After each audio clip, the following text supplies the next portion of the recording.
John Fox, the first-year head coach of the Denver Broncos after spending the last 9 years as head coach in Carolina, one game behind Oakland in the AFC West. Well, we know the media is buying into Tebowmania. We know the fans are. What about the players? Here's Laura Oakman. I asked Champ Bailey, if I gave you $1 for every Tim Tebow question you had to answer, how much money would I give you? He smiled and said, please hand over $500,000.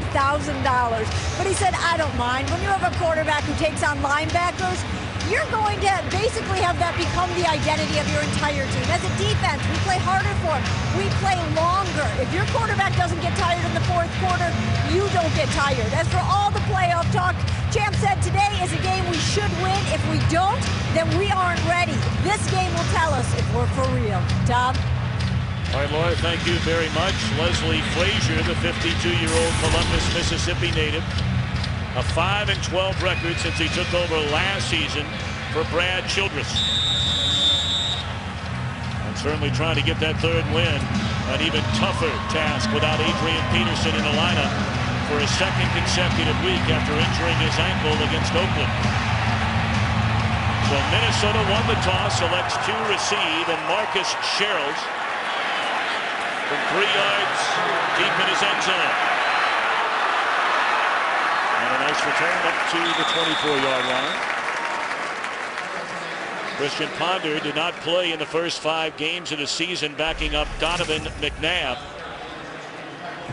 Today makes his 6th consecutive start at quarterback, and I know you like what you've seen from this young man. I do, and I think he's going to need a lot of Visante Shenko, their tight end. Don't have a real presence on the outside, so Shenko and the running of Toby Gerhart is going to be key to help Ponder out.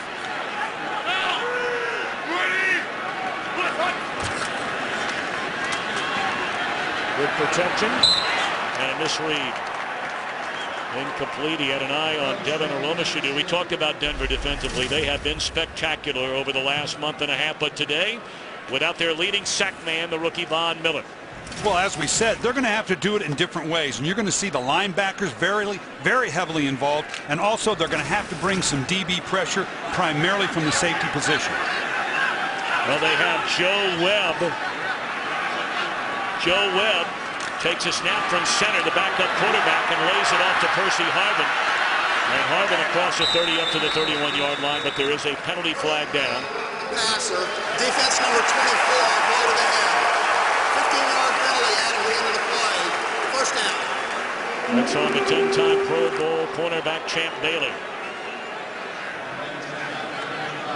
And this is the kind of changeup you'd expect from Minnesota. We've seen Percy Harvin in the backfield get a direct snap, pushing in a Joe Webb. They've got to do something to change up without Adrian Peterson on the outside. As I said earlier, not a real threat at the receiver on the outside. They have to be very creative about coming up with some different big plays. Of course, earlier in the week, the backup quarterback who began the year as their starter, Donovan McNabb, was released. So we may see a lot of Joe Webb today. And penalty flags again. False start. Offense number 12. 5-yard penalty. First down. We talked about the 2 biggest names inactive today for Denver. Von Miller injured his thumb last week. It's not so much the pain they're worrying about, where he had the incision on the thumb following surgery and risk of infection. Asher Allen, another defensive back, is down for Minnesota. On the 1st and 15, they give it to Gerhart. He bounces off a couple of tackles and crosses midfield into Denver territory to the 49-yard line. And this is what we're talking about out of Toby Gerhart, this downhill, run people over. It's not necessarily explosive like you get out of Adrian Peterson, but he can run people over like this. His big play is going to be just this, 8 and 9 yards. It may not be those 20, 30, 40-yarders that AP cranks off, but you'll take those 8 and 9-yard physical plays by Gerhart all day long. Little delay to Booker, and he is drilled in the backfield by Von Miller's replacement today, the 9-year veteran Mario Hagan. Hagan, a 16-game starter each of the last 2 years. Right off here, Von Miller would love to have been in to do this. Kind of a free rush off the edge. You're counting on getting to the ball carrier before he gets into the interior of the line. They obviously didn't do it there. Perfect form tackle.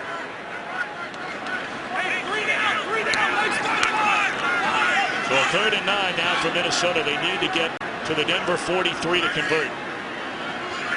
And this was one of your keys to the game. They're coming after Ponder, and he is leveled as he throws.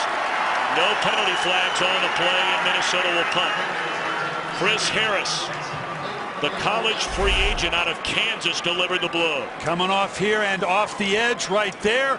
They said in our meeting yesterday, Tom, we've got to make this a heavy pressure game for Christian Ponder.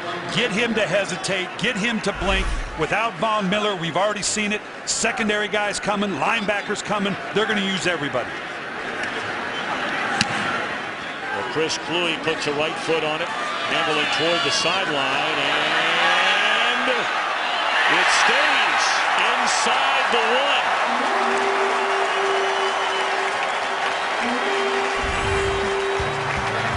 Frampton, take a look at the spin today off the foot of Kluwe right there. And smart play by Jamarcus Sanford, 33, for not touching the ball. Brilliant special teams play.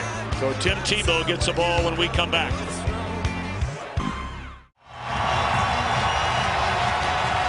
Tim Tebow and the Broncos get the football for the first time inside their own 1-yard line.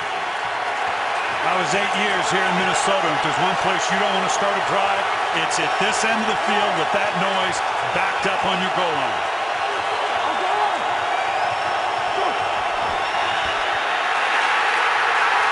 McGahee and was unable to get out of the end zone, and that is a safety.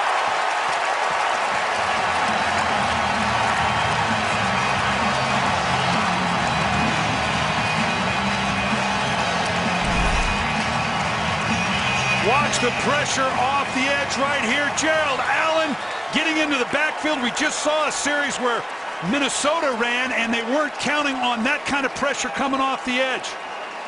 And this is what set it up. Jamarcus Sanford, he knows I'm in the end zone. I cannot touch the ball. Had he touched that ball first, it would have come out to the 20. Brilliant play on special teams, setting up a goal line run that leads to 2 points for Minnesota. It's not only a good play, it's a smart play. Very smart play.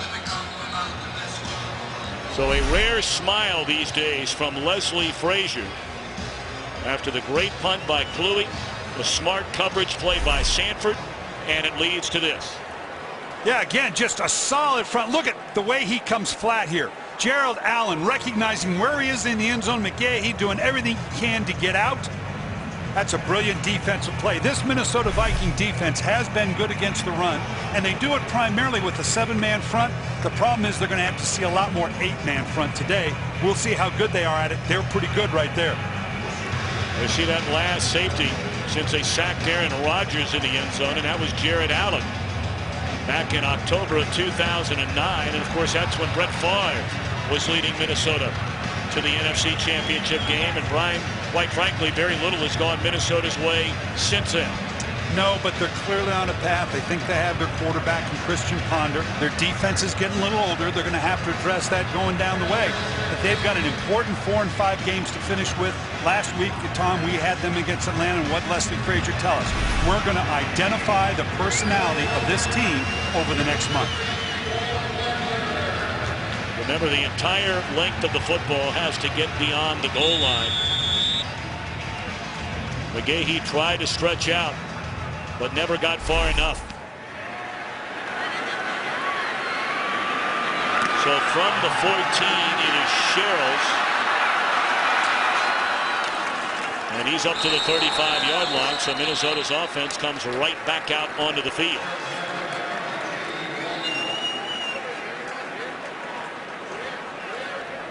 Now here's the difficulty for Christian Ponder right now. We've already seen, and they know, Denver's going to come after him with a lot of pressures from the linebackers and the secondary. That means you're going to have some favorable matchups on the outside with your wide receiver. The problem is that's not favorable right now.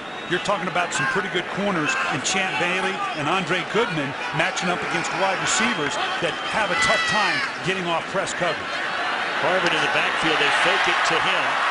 And then they find the man you thought they needed to find to have some success here today, their tight end, Basante Shenko. Well, and that's the best matchup on the field for them. The safeties of the Denver Broncos, obviously, Brian Dawkins, excellent free safety, but Quentin Carter He's a good, solid, fill-the-box kind of guy. I don't know that he's a great one-on-one matchup, so that matchup, him against Visanthe Shiancoe, that's something Minnesota should continue to press.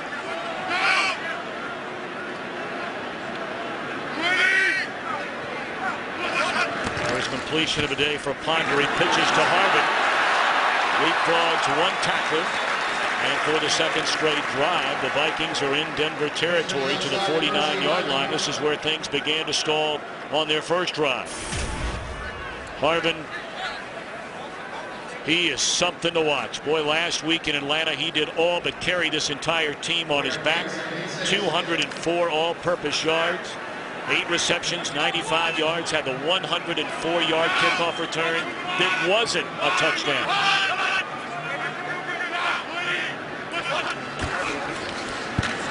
Gerhardt, good running room. And that's a first down to the Denver 41-yard line. Here again, we see a downhill physical run by Gerhardt, and watch him running people over. You combine this very straightforward downhill running, that extra 2 and 3 yards after contact right here. A hit, look how many more yards he gets, 2 and 3. That turns third and longs, third and mediums into third and shorts. Joe Webb is back in the game, down at the bottom of your screen wearing number 14. Ponder looking down the middle of the field, and the catch is made. That's Percy Harvin for another first down to the Denver 27. Well, you know Harvin's going to be a factor, but the difficulty for Denver, where is he? Where in the world is Percy Harvin? Is he at wideout? Is he in the slot? Is he in the backfield? Denver told us one of the difficulties is when he starts in the backfield and motions out, they have to transfer coverage from the linebacker to the secondary. Joe Webb now in the shotgun. Will fake it one way, run it himself.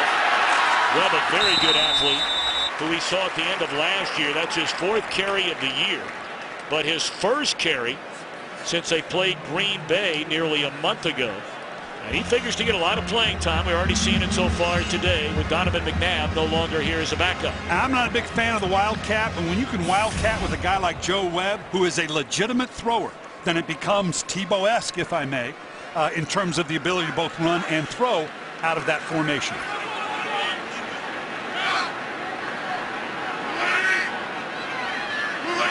Gain of 4 on the run by Webb. A second down and 6, and that's overthrown, and a flag. Kyle Rudolph, the tight end, covered by D.J. Williams, and Williams draws the penalty. Pass interference, defense number 55. Automatic first down. Yeah, you can't do that. If you're going to play off on a tight end, and Rudolph's not a particularly nifty down the field guy, but you can't just square up and grab the guy as he goes by. Either jam him on the line of scrimmage or try to turn and run with him.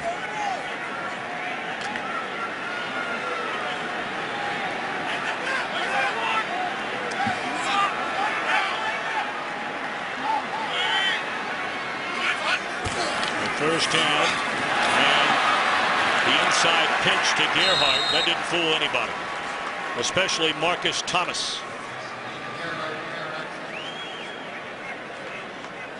Good safe call here, because obviously what have we seen? We're moving Percy Harvin around. We're widening this defense. We're seeing what? Pressure off the edges with the linebacker in the secondary. Little shuffle pass inside, not a bad call.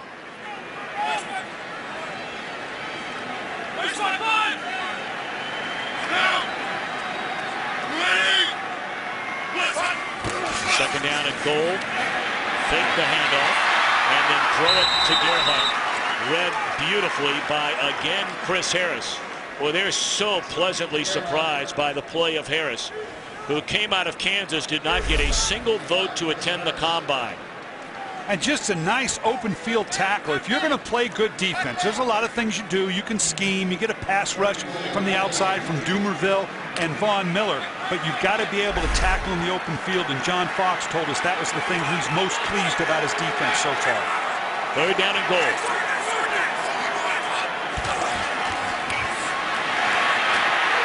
Ball is loose. And Denver has it.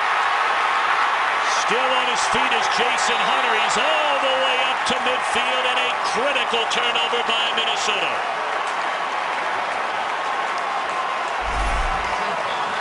Brian Dawkins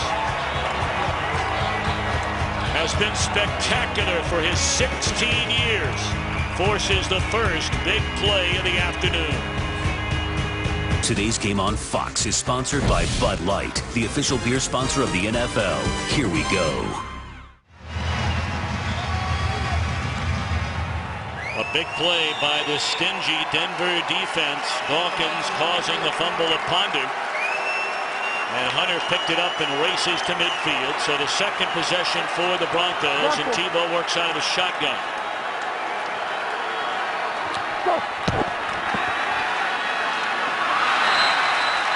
Incomplete. And a first down throw to Demaryius Thomas. Well, who else but Brian Dawkins coming from depth? He gets a little jam on Vicente Shenko, and because of that, no one picks him up. Nice job of stripping the ball. Boy, Brian Dawkins has been doing this for years. He's the reason this is such a disciplined secondary of the Denver Broncos.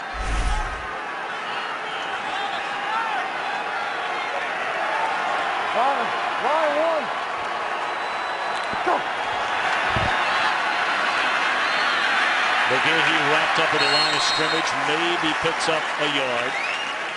Offensively for Denver, the second youngest offensive line in the NFL to lead the #1 rushing team in the NFL. Well, last week in Atlanta, we saw Gerald Allen match up against Will Svitek.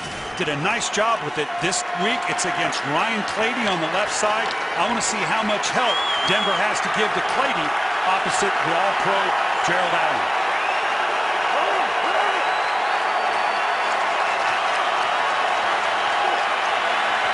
Third down and 9. They come after Tebow, and he delivers out of the backfield. And what a tackle made at the 43-yard line by Benny Sapp. That looked like it had first down written all over it, but Sapp making the tackle. We just talked about the ability for a good defense to make open field tackles. None bigger there than Sapp. Both these secondaries are very good open field tackle secondaries. That's why they're both good run defenses. Of course, for Bronco fans, they're thrilled to see Eddie Royal in the lineup. He injured his toe a week ago, was in a boot earlier in the week, but is able to go here today. A 3 and out for Denver. End over and punt by Colquitt. And this time it will be the Broncos that put Minnesota in a tough spot offensively. Matthew Willis bats it back and covered up just outside the 6-yard line. Well, Coach Billick, you were extremely invigorated by the snow we had in the Minneapolis St. Paul area last night. Love it.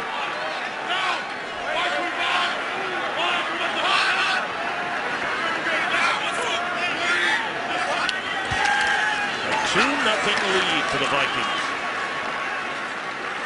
Although we're not in the bottom half of the second inning with the Twins batting during interleague play in this case, but a short gain by Gerhardt. And Minnesota offense has been on the field virtually the entire quarter. And here's a tough test for Ponder. I go back to the Bobby Bowden theory. Don't get nervous. One of us is about to score. This is where you need a big play to get you off the shadow of your goal line.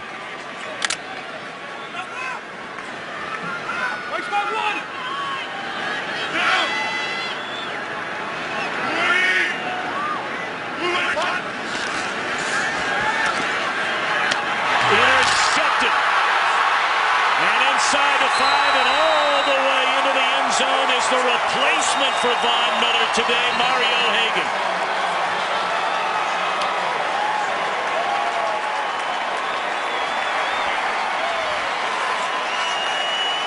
You just said it. Somebody's about to score. This is a tough one for Christian Ponder. We've already seen up in here, he normally comes, but watch here. He's going to drop into coverage. Christian Ponder thinks he's going to get a simple curl route to the top. Didn't realize that Hagan had dropped off into coverage. That's a lesson for the young rookie. Well, I mentioned Hagan, a 16-game starter in each of the last 2 years for the Broncos. After going the first 73 games of his career without ever starting. Well, today's replacing Von Miller. And this to get Denver on the board. And John Fox and the Broncos the lead. 2 critical turnovers in this game for Ponder. 1 in the end zone. Or knocking on the door of the end zone on a 3rd and goal where he fumbled. And now that interception returned for a touchdown by Hagan.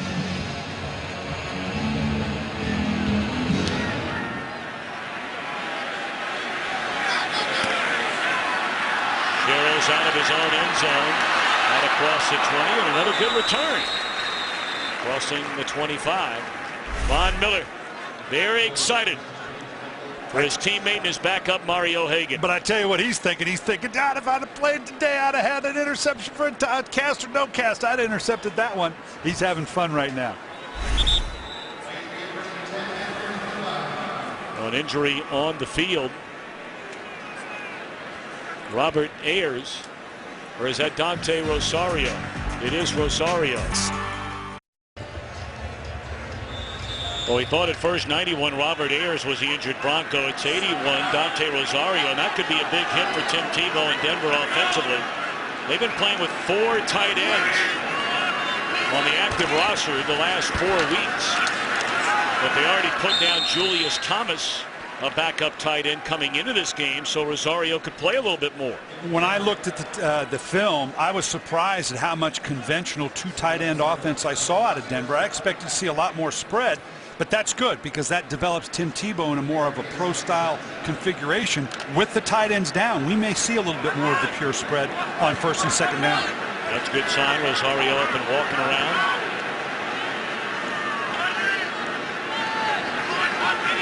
Second down and 7. They hand it off to Percy Harvin. Slow down in the backfield and is dropped for a 1-yard loss. We send it to Los Angeles. And check in with our good friend Kurt Benefield.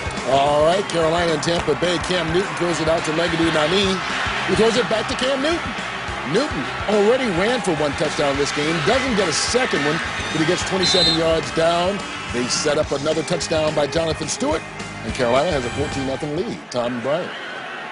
All right, thank you very much, Kurt. 3rd down and 8. Already a fumble, already an interception in the game by Ponder. And now he's sacked. Boy, he is level. Dumerville, the first one there. And for Dumerville, that's a sack now in 5 consecutive games. He's come all the way back from that devastating injury in training camp last year. Well, I talked about a one-on-one matchup with the tackle with regards to the Minnesota Vikings going against Clady. They gave no help to Charles Johnson there. And again, without Von Miller, there's one place you really got to focus, and that's on Elvis Dumerville. They need to give help to that left tackle when he's in that situation. Now 11 games in a row where Denver has at least 2 sacks, if not more. A fair catch by Royal at the 28-yard line. Denver's only had the ball for barely over a minute. Tim Tebow trying to get it cranked up when we return.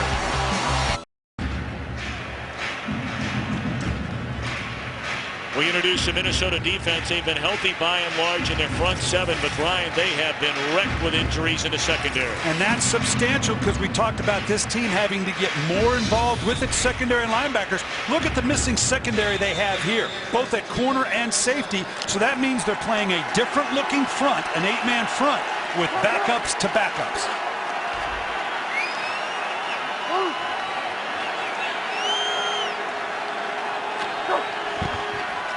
Tebow hands it off to McGahee, and the ball is on the ground. Minnesota says it has the football. And no, they're saying Denver has the ball.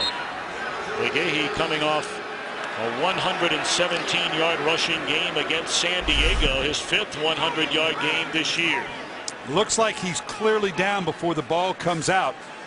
But head coach Leslie Frazier, he's looking for, oh, maybe not. He's looking for a lot of help. Remember last week, he could have challenged a goal line play that might have made a difference in the game. Looks like he's getting the challenge in here. A goal line play was on a third down, you may remember, with Percy Harvin in Atlanta last week. Minnesota is challenged that the runner lost control of football prior to being down by contact. Two elements to this. Did the ball come out? And was it clearly recovered by the Minnesota Vikings? Both elements have to be satisfied. Looks like the ball is starting to move right here, and the knee is not down, so I think we've got a fumble. Was there clearly a recovery by the Vikings? Sure looks like it is. Cedric Griffin stripped it away. Was it Jamarcus Sanford at the bottom of that pile to cover it up?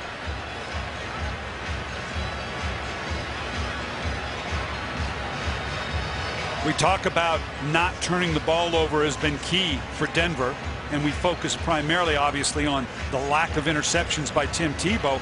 But Minnesota knows, and again, every defense tells the same thing. They're not turnovers, they're takeaways. We're taking the ball away here. This is good, aggressive play. This is exactly what Minnesota needs to put their offense on a short field, because up to now, the offense has struggled a bit.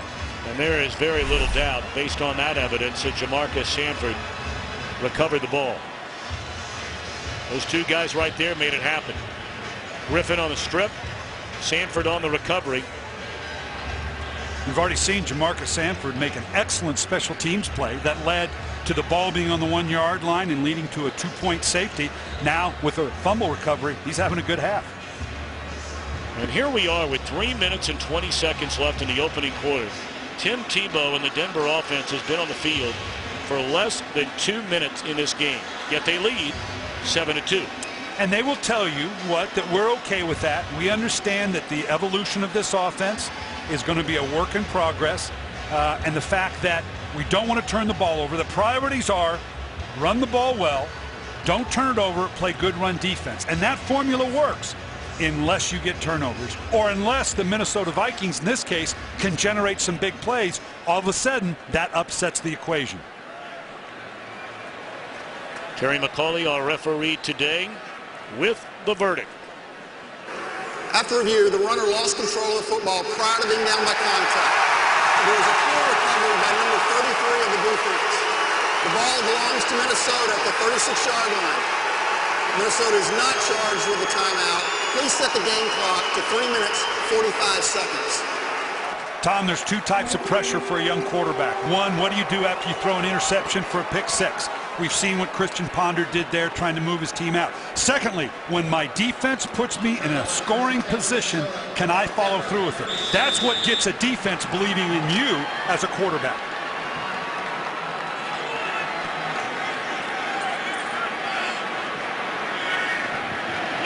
So just outside the 36-yard line, Ponder rolling, looking for Harvin. What a catch by Harvin. That ball looked like it should have been thrown towards his sideline shoulder. He spun all the way around to get it off the other shoulder. And we see this all the time. A play fake to a back in the backfield, all but Percy Harvin, and a half-hearted fake. They're focused on that. Look how he out-edges the defense. Anytime I can get the ball in Percy Harvin's hands outside the perimeter of the defense, that's a good thing. Boy, how about the reaction there by Harvin to make that catch? That was such a poorly thrown ball. This time right on the money. Harvin a first down inside the 25, run out of bounds at the 21-yard line. Well, there again, okay, we're going to account for Percy Harvin, but where is he? We just saw him in the backfield. Now he's outside of a bunch set. I got my receivers blocking downfield, and now I'm just going to get the ball in his hand in a very convertible, or I should say a very easy pass behind the line of scrimmage.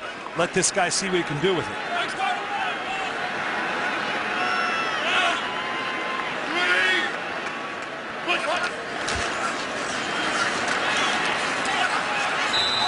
Gerhard dropped behind the line of scrimmage by the former Eagle Broderick Bunkley.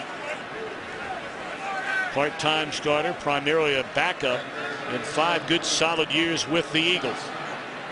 And the difficulty for Minnesota is those DB and linebacker blitzes, those 8-man fronts that Denver wants to bring pressure with, also ends up being a pretty good run stuffing front. Still think Visanthe Shanko is the key down here, obviously, along with Percy Harvin going in motion here.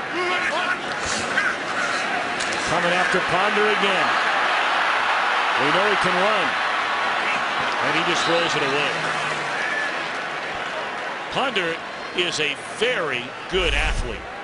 And we've seen him pile up huge yards in the run game. And you bring good pressure, but just like taking on Tebow, you can't go inside. Do not let Ponder and Tebow get to the outside. Schenkel on the backside. If this is where he wanted to go. He had a touchdown here, but he got flushed out of the pocket to the right.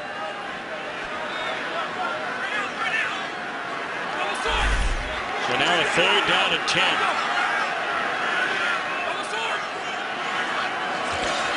Brought back into coverage, and a wise choice. Gerhardt able to slip out of one tackle, but not the next. Goodman slowed him down. Woodyard finished him off.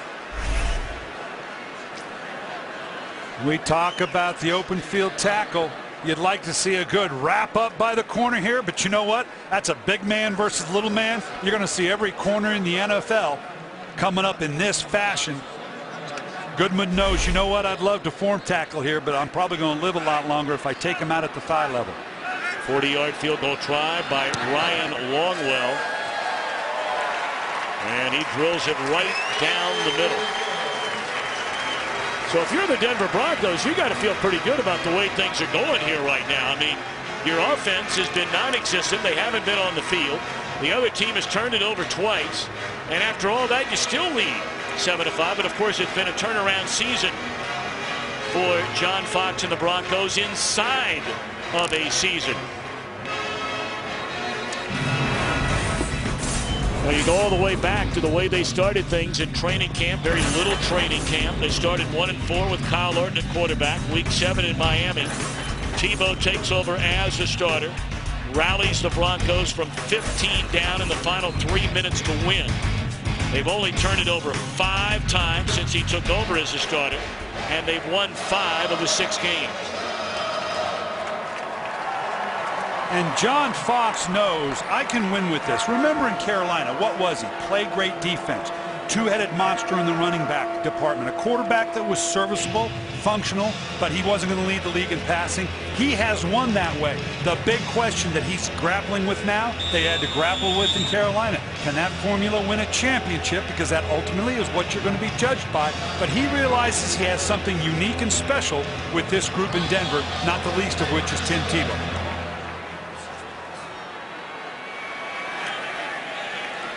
So now the Broncos will get the football at the 20-yard line. Jimmy Johnson during the NFL on Fox pregame show, an extensive piece on how you slow down this rushing attack of Tim Tebow and the Broncos. What do you think, Coach Brian Billick? You won a Super Bowl as a head coach in Baltimore. Well, I can't do any better than Coach Johnson. He was exactly right. You have to play very intelligent, patient, 8-man front. That means Jared Allen on the outside, Roberson on the outside, slow down a little bit. That's a hard thing to tell an outside guy, but you've got to build this 8-man front intelligently.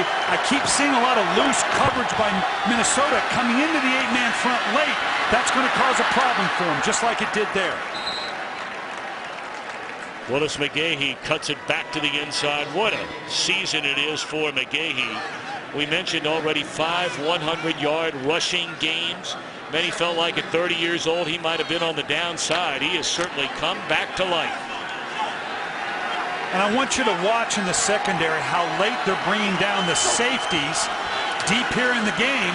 They're trying to build the 8-man front, but they're getting to it late, and that's going to cause a problem. If I'm Minnesota, I put that thing right on the line of scrimmage right now, and it's getting chippy, particularly when you're talking about a 7-5 game.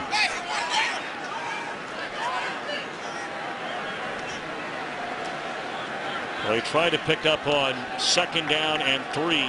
Stuffed at the line of scrimmage. Maybe a half-yard gain. They'll run one more play at the very minimum before the end of this quarter. 3rd down and 2.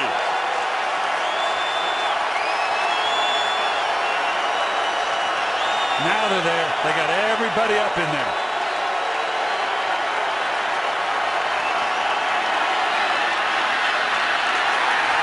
Tebow denied 1st down yardage.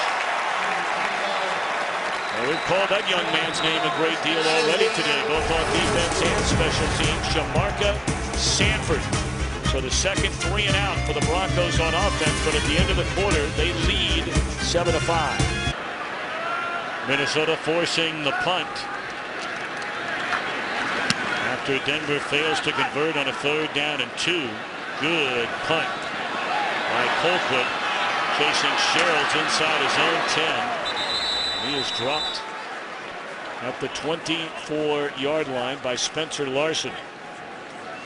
Let's go back to that way to defend this Denver offense. This is exactly what Coach Jimmy Johnson was talking about. This is an intelligently built 8-man box, and this is the way you play Tim Tebow. Now, you got to be careful at the top. You can't let it get collapsed like the Jets did in San Diego, but just the right layers, just the right angles by the defense and the secondary. You can see Sanford here. Be careful about going inside. Let the other guys take that. You stay with Tebow. You do that, you're going to stop this Denver running game. And that they do, and now Ponder throws a strike right down the middle of the field. And all the way up to the 45-yard line, the first career catch of Stephen Burton, the rookie, who's being used on offense for the first time all year today.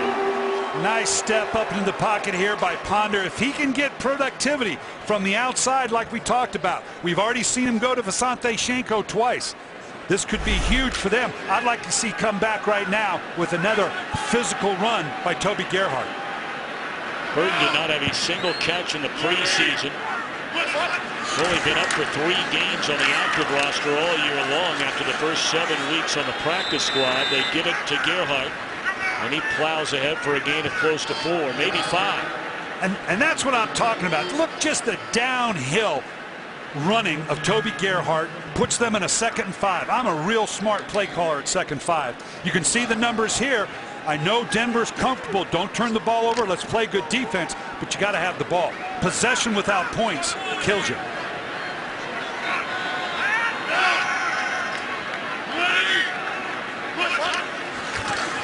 Second down, they're going to throw it.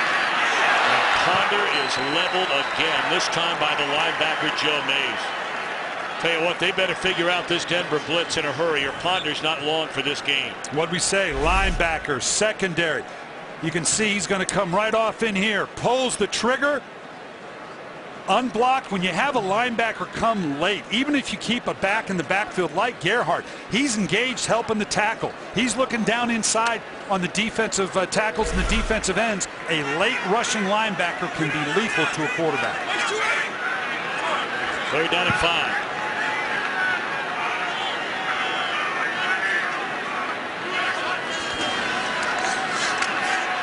Blitz coming again, and Ponder just throws it away. Heavy pressure off the corner that time by the linebacker DJ Williams. They tried to slip Percy Harvin out, and it just got, with all the pressures, you're going to see Percy Harvin come in motion here. Intentional grounding, offense number 9.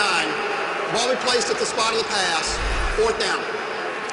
Yeah, they left vulnerable there. Harvin got caught up in the wash, so now when Ponder dropped back, he had no place to throw the ball. He was in the pocket. There was no one evident to throw it to because Percy Harvin never got out of the front. Apparently that throw by Ponder outside the pocket, but never got it back to the line of scrimmage. John Fox was screaming on the sideline, and then the official, a good 10 seconds after the play had been blown dead, pulled out the flag.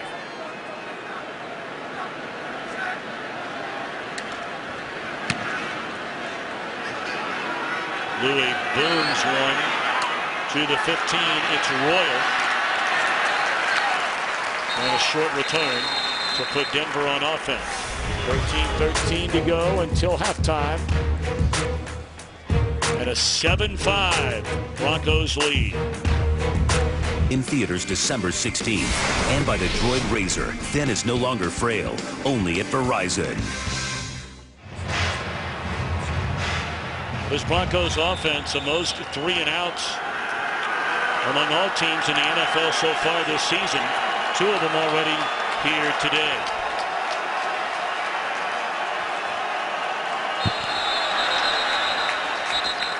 False start.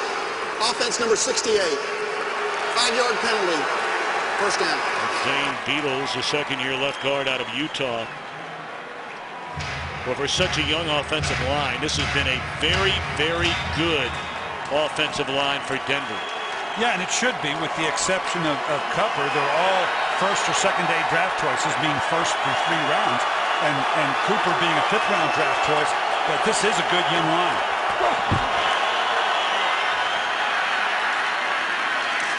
McGahee on first down, picks up close to 4. What's coming up next? Second half of our Fox NFL Sunday doubleheader. The 11-0 Green Bay Packers continue to make their run at perfection. They'll visit the Giants. America's game of the week. Check local listings for the game in your area.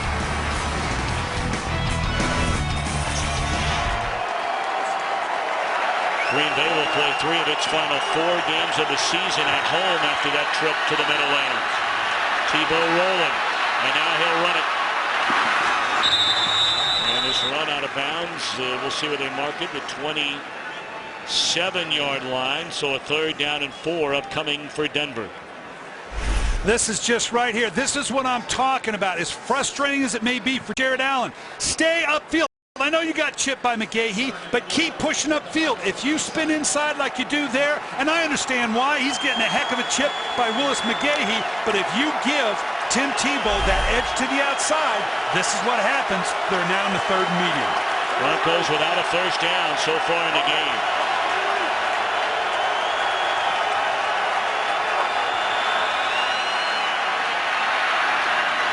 Until now. That's Lance Ball out of the backfield. So they'll move the chains for the first time. Here we are in the 2nd quarter. You're going to see here just a straight 4-man rush. Nice job keeping the lanes. They get cut down in front of him. Nice presence by Tim Tebow, staying tight in the pocket. I like that he has the ball up high. Allows him to get the ball out of his hands quickly.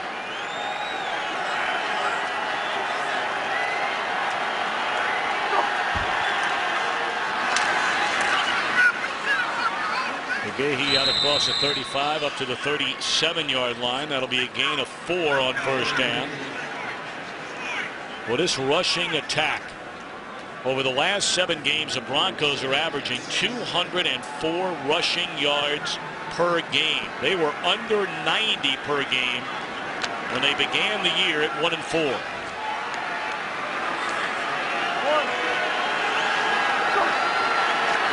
They'll stay on the ground. Not much room this time.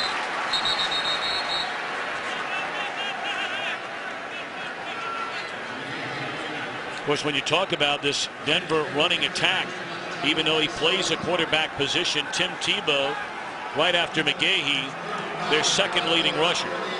And that's okay. You're going to take production any way you can. Mike McCoy, the offensive coordinator, he told us, and this is his words, we're kind of making this stuff up as we go, or we're adjusting as we go, because this is new to us as well, and they're doing a nice job with it.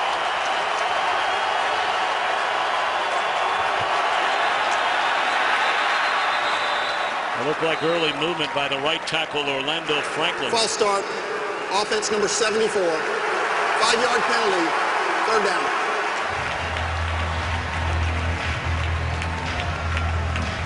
So they'll back him up 5. Meanwhile, you see a slight limp there from Christian Ponder.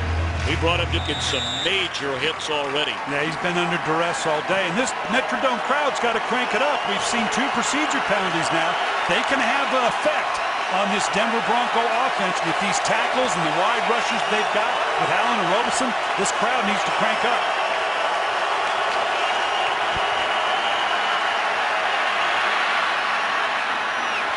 Throw is a catch made, and it is a reception for a first down to the 45-yard line on the reception by Thomas. This is the kind of throw deep to the outside they want to continue to see Tim Tebow make. Let's see if he gets the foot in. No, he did not. This is going to bring about a challenge. That's still an awfully good throw.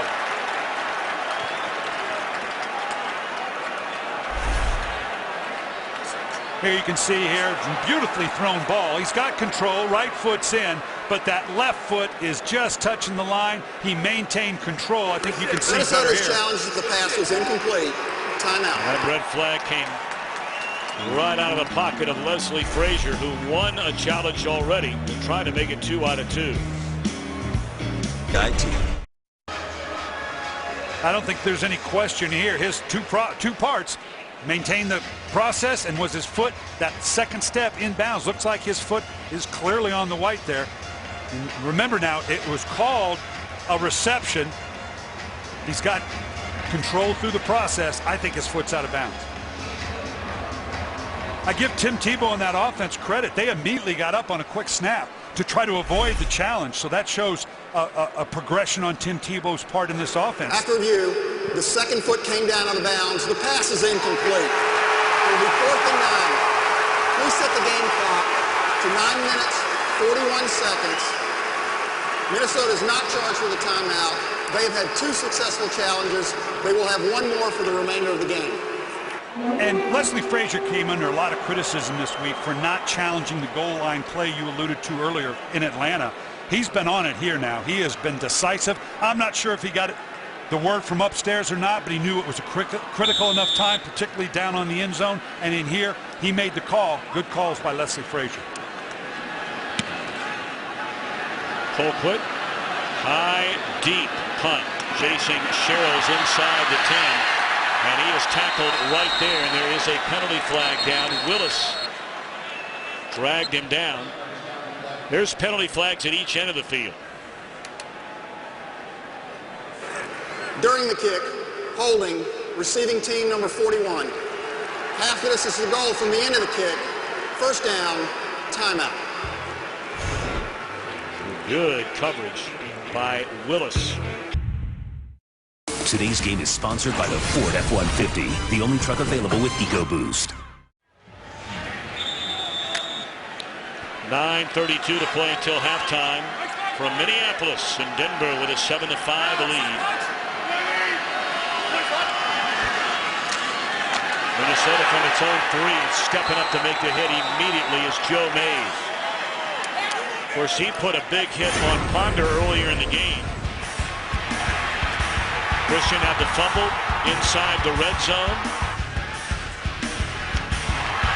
Through the interception that Hagan returned for a touchdown. And has been hit and hit hard through the first 2 quarters of this game. And now this play by Mays to shut down Harbin on first down.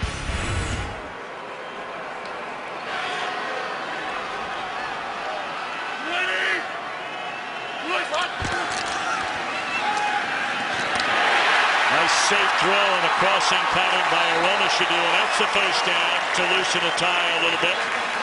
Out to the 23-yard line. Backed up in your own end zone, a play fake, just a quick slant by Aroma-Shadu. Coverage from underneath is gone because they're pressuring. Nice, safe call, well-executed pass by Christian Ponder.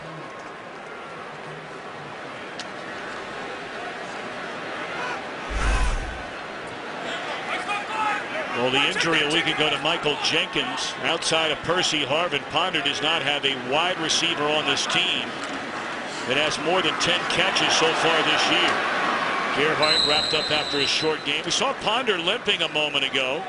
For more on that, here's Laura Oakman. Well, as you showed, he's taken so many hits, but the one that caused him to limp, Tom, was a shot to the right hip. Trainers put a little extra padding in there in that last series, of course, putting him back in, hoping the offensive line will give him a little protection to go with that pad as well.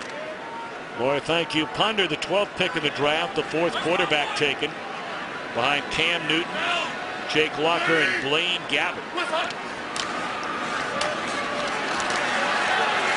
Gerhardt able to drag a tackler across the 25, and a 3rd down and 7 coming up for Minnesota. Yeah, and he is definitely favoring that hip now. And when you're talking about the right hip on a right-handed thrower, that torque that comes with the lower body, when you push off of it, you're going to feel it. It's going to affect you.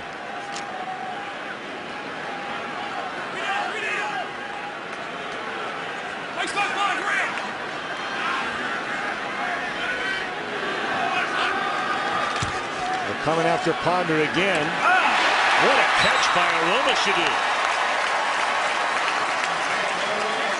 And that's a first down.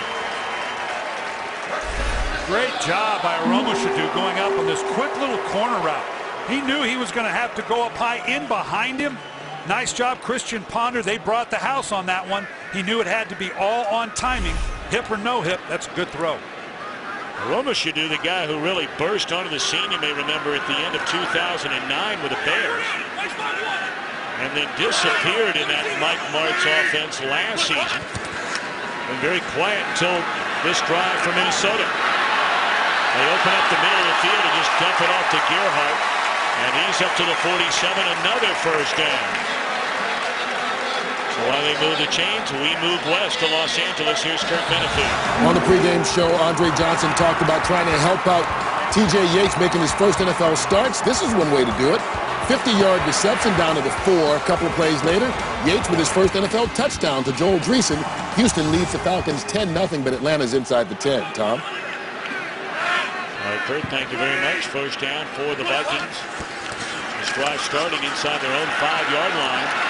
And Schenko can't hang on. Champ Bailey with him step for step, but a catch it looked like that should have been made.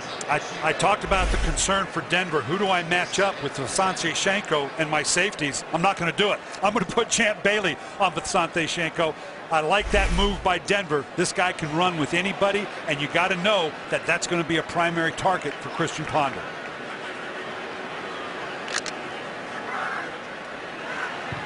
.5:40 to play until halftime.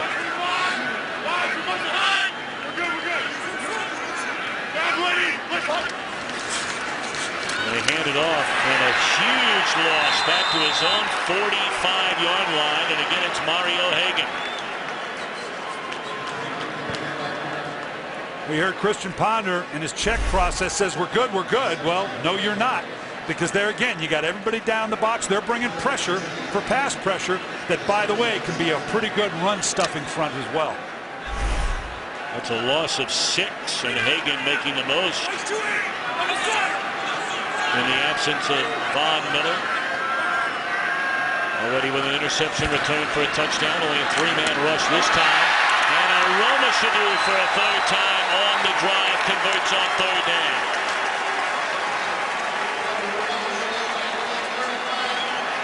Gain of 18 yards. Well, this is a long distance to get a throw like that, but you can see Gerhardt underneath, taking underneath coverage, and just that skinny post at the top to Shootout. That's twice now they've been able to convert with a slant and what amounts to a deeper slant on a skinny post to Shootout. 3 catches, 52 yards on his drive by Shootout. Second quarter has really hurt Denver this season. 2nd and 10 on the incompletion with an eye on Stephen Burton. Well, they're getting on the edge if they're not already there in field goal position. Obviously down by 2, so that becomes a priority here. Probably get a run here to maintain, get you a little closer into field goal shape, give you an option maybe to try to convert on a third medium.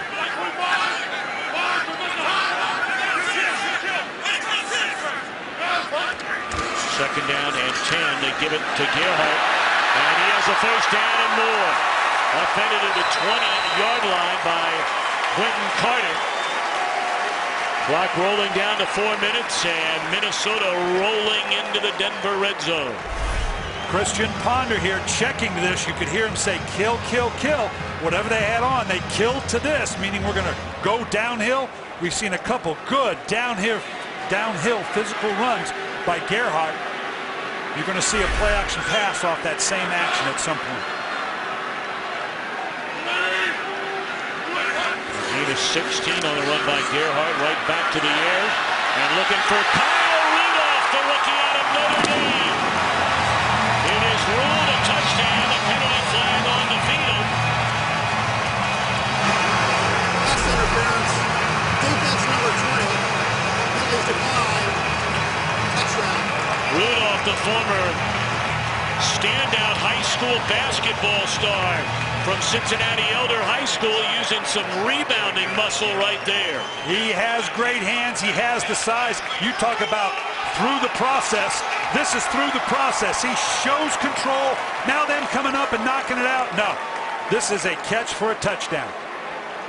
Well, that is one strong man. This play is under review. Of course, they review every scoring play in the NFL. They'll take a look at this one. Look at the play by Rudolph. The strength to hang on. Is it a touchdown?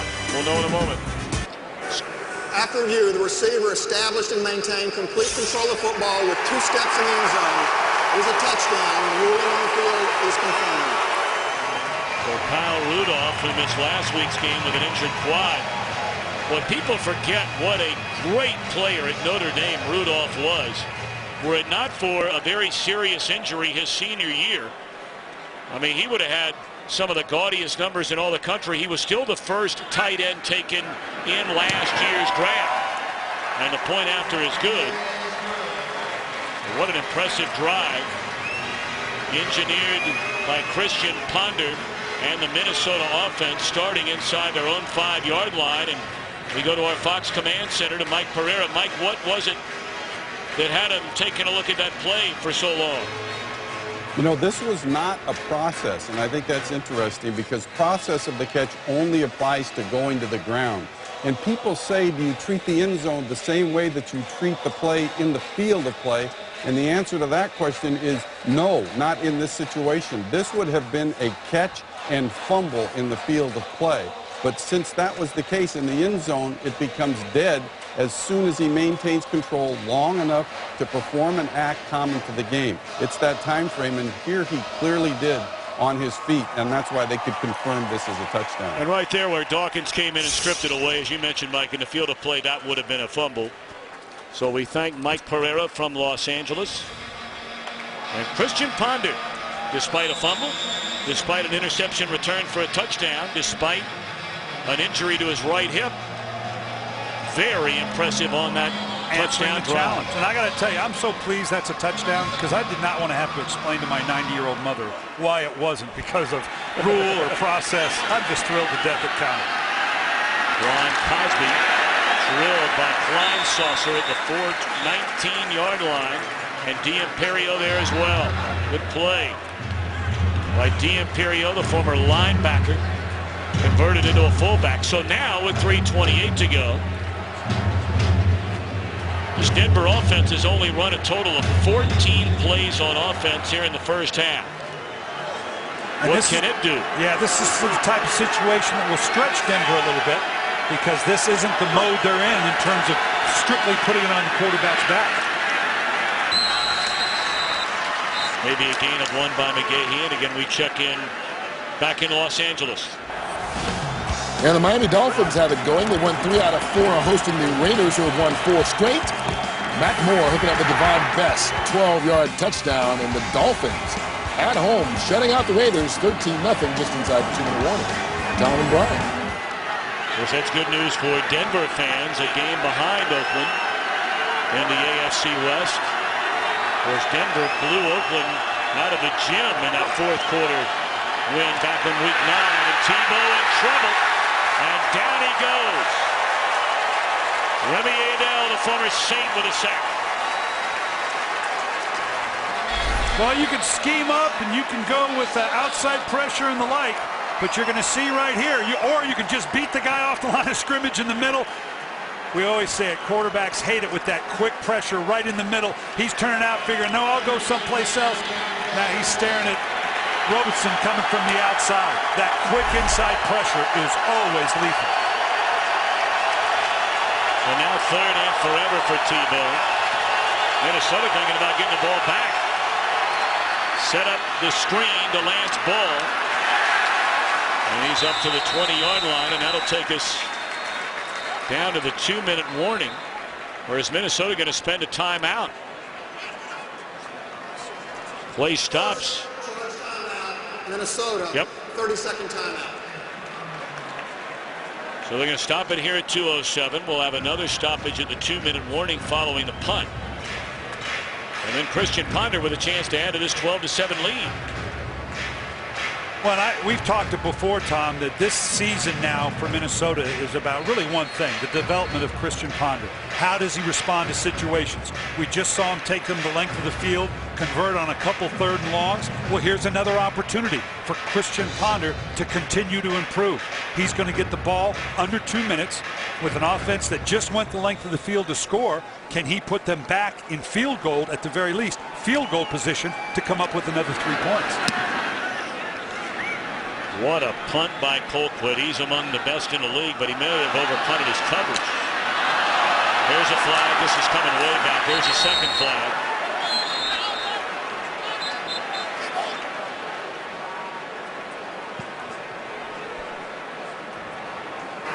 During the return, illegal block in the back, receiving team number 41. 10-yard penalty, first down. That is the 2-minute warning. It's a missed call. Raymond with a block in the back. 2-minute warning. 60. Only 17 offensive plays for Tim Tebow and the Broncos, just 46 total yards. But they're only down by 5 points, 12-7. Ponder trying to extend that lead. Lays it off to Shenko. And on first down, he doesn't get out of bounds. Clock continues to run. Minnesota has 2 timeouts left. Well, with Minnesota huddling up, that tells me they're more about bringing this clock down, waiting for maybe a catch and a run to maybe set them up, but they don't seem intent on trying to take a real shot at getting down the field in the field goal position.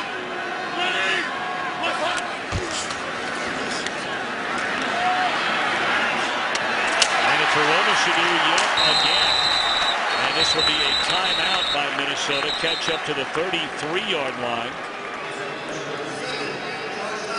Roma should do having his best game of the season, his 4th catch for 69 yards. Let's go to Kurt Menefee for the Visa halftime update. Coming up on the Visa Halftime Report, we'll have scores and highlights from a busy Week 13 in the National Football League, including an update on the knee injury suffered by the Bears' Matt Forte today against the Chiefs, and the big matchup between the Bengals and the Steelers. It's all coming up on the Visa Halftime. All right, Kurt, thank you very much. Another big hit.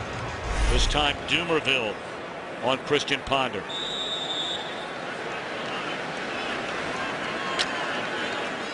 Yeah, he's definitely coming up limping, and you worry about in halftime. I'll be surprised if he's not on a bicycle in the locker room to keep that hip warmed up a little bit, because that thing will tighten up on him.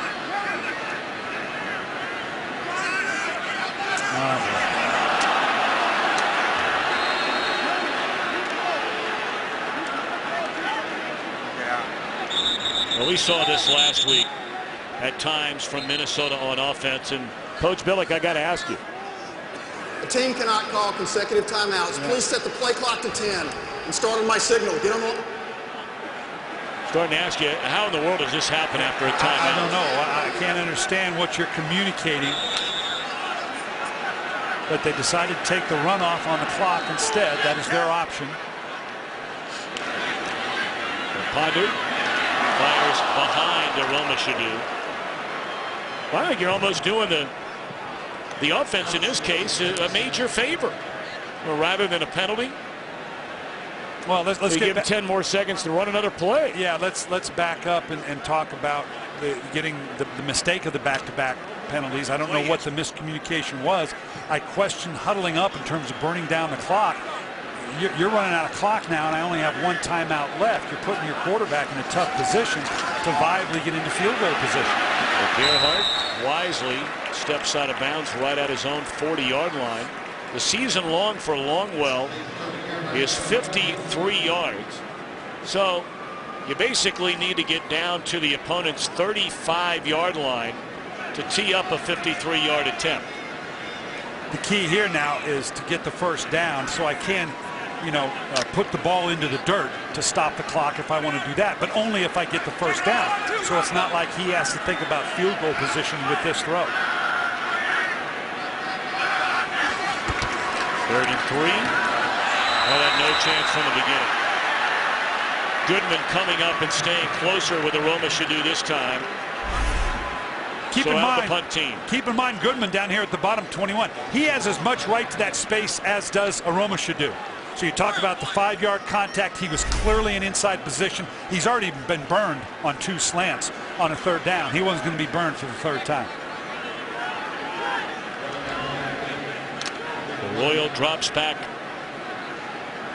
Standing in his own 20, Royal has returned a punt for a touchdown. Did it against Oakland, Week 9, 85 yards. And that was that go-ahead touchdown in that game. They let this one bounce into the end zone, and 54 seconds left. Denver with the ball is already counting down the days. And let's see what Tebow does. He's at 54 seconds with 3 full timeouts. That's plenty of time to work the ball down the field. Lays it off to the Minnesota native Eric Decker. His first catch of the day. 24-year-old went to Rocori High School about 90 miles outside of Minneapolis in Cold Spring, Minnesota. Of course, he'll be tuned into the Country Music Awards because he's been dating country music star Jesse James.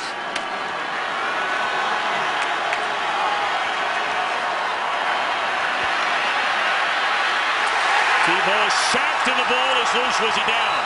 Was he down? No, it's a fumble.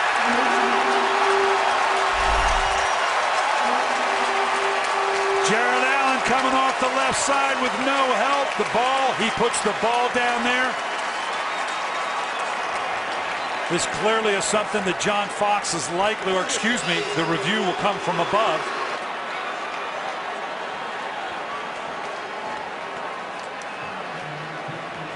The football is like being down, is it not, Brian? So in this case, that would be down once the ball makes contact. If the ball comes out, it's the proverbial, and I don't know if this is the right phase or not. I'm always corrected.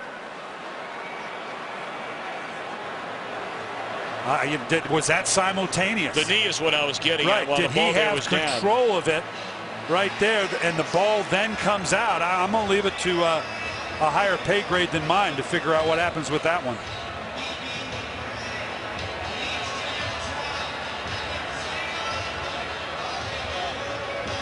All right, Mike Pereira, we check in with you from the Fox Command Center. What do you think? Hey, we're looking at it here in the command center just like you, and it's just a question of that right knee being down, and he still has the ball in his hand at that point. I think you put him down. Well, the challenge comes from the... Actually, under 2 minutes. The review is coming from upstairs. Well, you be the judge. Ball, now knee, but was the ball already out of his hand? It looked like it was out of his hand to me. What do you think, Brian? Yeah, to me it was moving enough. Depending on which sideline I'm on, I'm going to dog cuss the officials either way. So right now, Leslie Frazier is absolutely certain the ball was out, and John Fox is absolutely certain that it's not. After review, the ruling on the field stands. First down, Minnesota. That is the first turnover by Tim Tebow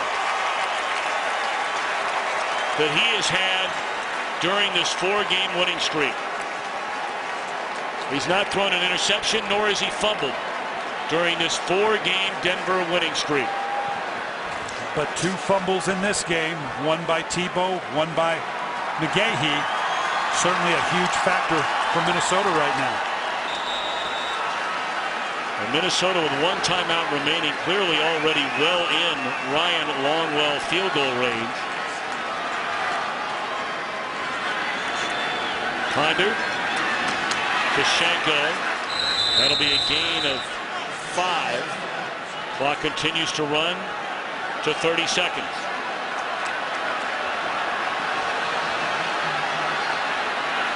Can't waste this much time, son.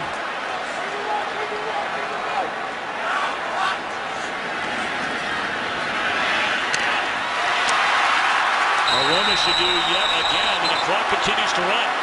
That's a first down. And now they will spend their final timeout. 8 seconds remain. All right, Coach Billick, on the sideline, if you're the Vikings, do you take the 1 shot in the end zone and have enough time for the field goal try, or do you just send out the field goal unit right now? We've been here before. We saw the Philadelphia Eagles with 8 seconds on the clock let Michael Vick take 1 more shot, and it's clear cut. You got a quick read and shot to the end zone, or throw it away. Otherwise, you run the risk of a sack, taking too much time. They didn't do that, took points off the board. again, a learning curve. Now, it looks like they're putting Joe Webb in. No, here comes Ponder. So, again, this is a learning curve for Christian Ponder. Whatever it is you do, you better do it quick. Percy Harvin comes out. If you're going for the end zone, I'm not quite sure why you would take Percy Harvin out. But we're going to find out. Joe Webb's in the game in the upper right, up into here. We'll see what they got in mind. Ponder rolling. Throws it away. I got to tell you, Brian, you know, Ponder is a rookie, but you're trying to develop him. It's just so hard to understand. Kyle Rudolph is your biggest, strongest offensive target.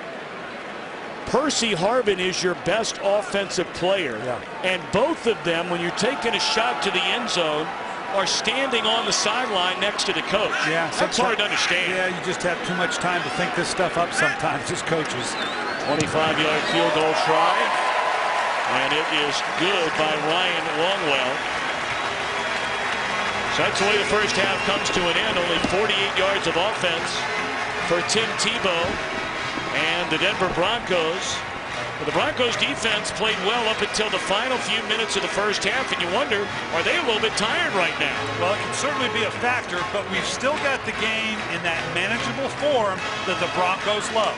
Again, it's taken 3-4 quarters for them to crank up. They need to crank it up here pretty quick. Well, we're at halftime. Minnesota with the lead. We'll be back to the NFL on Fox right after this.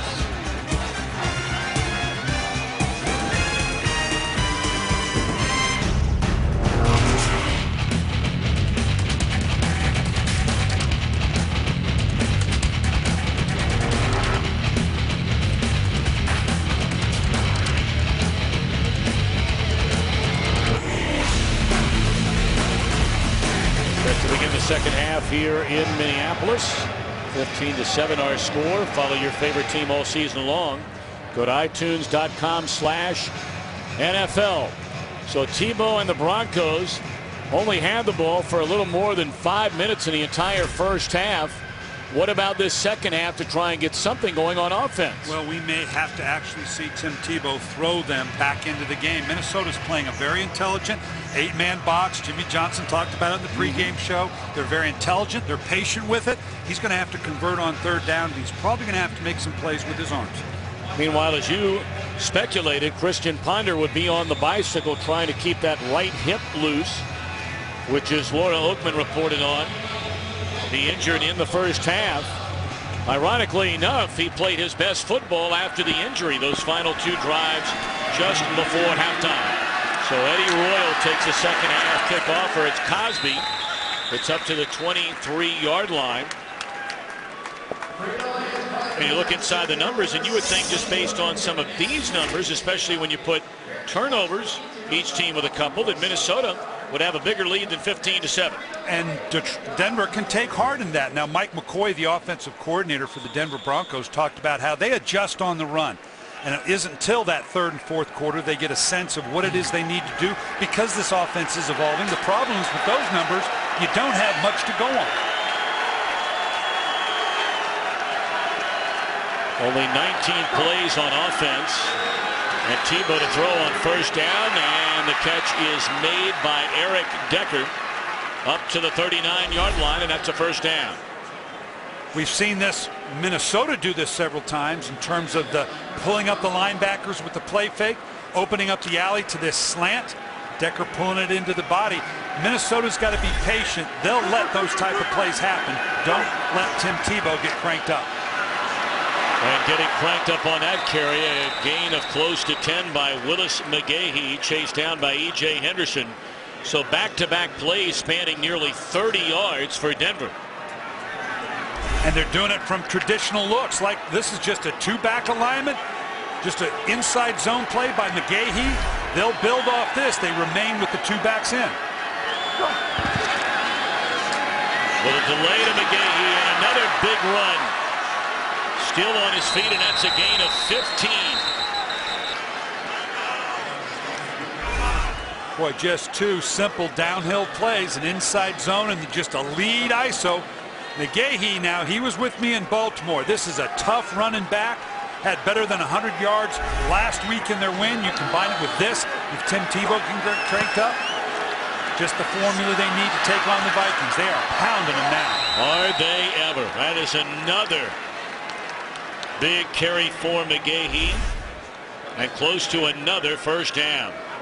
There's nothing complex about this. This is just two-back offense. We talked about how Mike McCoy, the offensive coordinator for the Denver Broncos, they kind of feel their way through it. What's going to work? They're clearly deciding, let's just play straight-up football here. Second down, less than a yard, and I'm not sure if McGahee got there. Denver already with more drive on this drive in yardage than they had during the entire first half on offense. This is where the option of Tim Tebow on a third and short is lethal to a defense. This has got to have Tim Tebow written all over it in terms of optioning off one side or the other. Well, they just go straight forward. Yep, and that's a first down for Ball to the 22. I like this. You got a man down here. Jared Allen. No, excuse me, Robinson.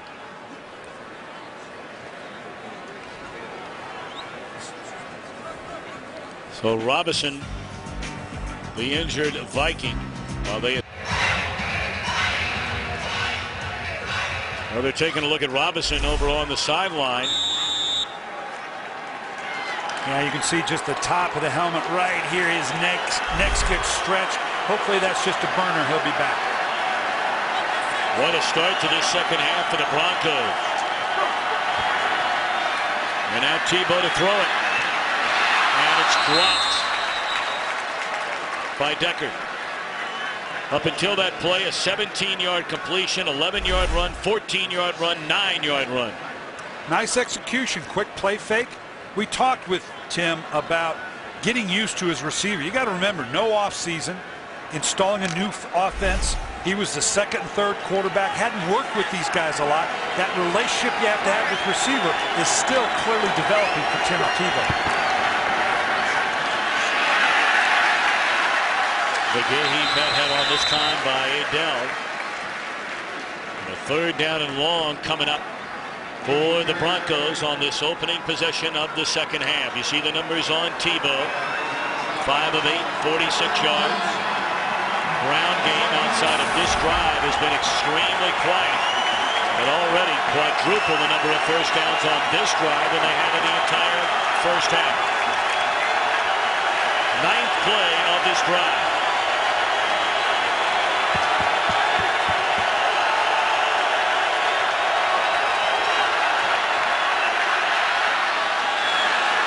To the end zone, and it's a touchdown. Tebow to Demaryius Thomas. And what a start to the second half for Tebow and Denver on offense.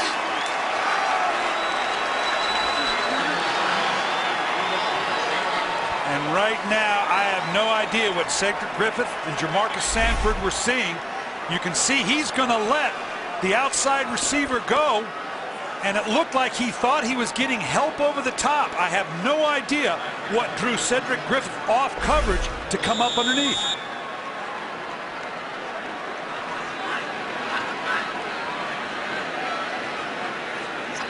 Well, they're going to go ahead and just take the point after rather than try and tie it up with a 2-point conversion. First drive of this second half. Tebow and the Broncos march down the field to draw within 1.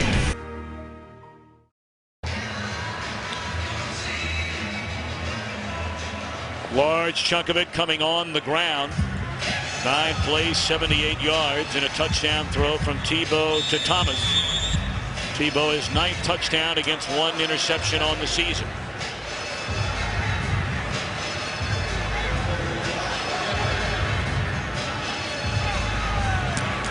And Matt Prater puts a foot on it. And Sherrills brings it out 5 yards from his own end zone. And not a wise decision this time. Third time in the game, Minnesota starts a drive inside its own 10. And you can see Ponder still limping. For more on that, here's Laura Oakman. Well, Tom, Leslie Frazier said that hip was tightening up in halftime. He said, we tried to keep him as loose as we could in the locker room. He walked the sideline the entire last series. Right now, Frazier said, we're simply fighting time, and we're going to let him go and see how long he can make it. Also, defensive end Brian Robinson in the locker room. They're evaluating for concussion. Laura Oakman, thank you very much. Harvin in the backfield. Picks up close to 3. We talked about all the hits that Ponder took. 7 times he was hit, sacked twice. And this has an cumulative effect on the quarterback, as you can see with that tightening of the hip. The worst thing that could happen for the Vikings right now, beyond where they are in the game, is to go a 3 and out and send Ponder right back to the sideline and let that hip stiffen up some even more. Well, they're using Joe Webb again as a receiver. Ponder down the middle and slightly underthrown, but is that a catch by Aromashadu? It is right at the 30-yard line, and that's a first down. Well, Aromashadu certainly has stepped up after the injury a week ago to Michael Jenkins. We talked about the Minnesota Vikings lacking that presence on the outside. Shanko inside positive, Percy Harvin moving all over the place. If Aromashadu can keep this up, it's going to open up things for those other 2. He had 9 catches the entire year. He got 6 in the game today. And no running room for Gerhardt.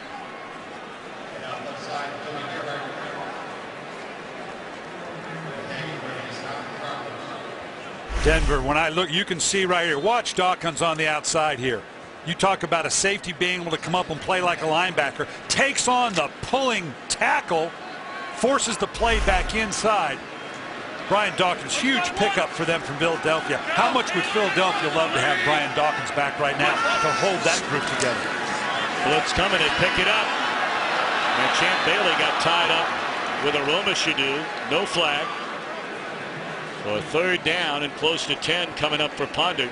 And Brian, you made the point at the time that halftime was going to be a tough time for Ponder, because anybody who's ever had a hip injury, it's a kind of injury that, boy, once that thing begins to stiffen at all, it becomes extremely painful. And once it gets to a point where it is stiff, there's no loosening it up.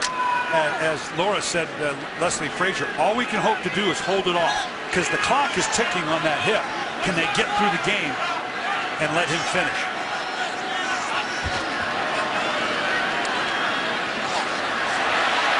Wafted to Booker out of the backfield, and he is short of a first down.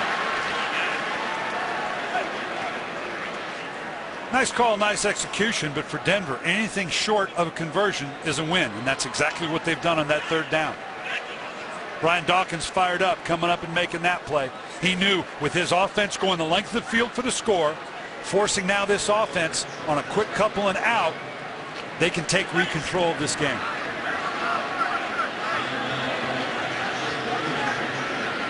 Boyle waiting on the front from Chris Cluey. Of course, they have a new long snapper this week, Matt Katula, after the injury last week to Cullen Loeffler. Drop to the 21. Broncos get the ball when we come back.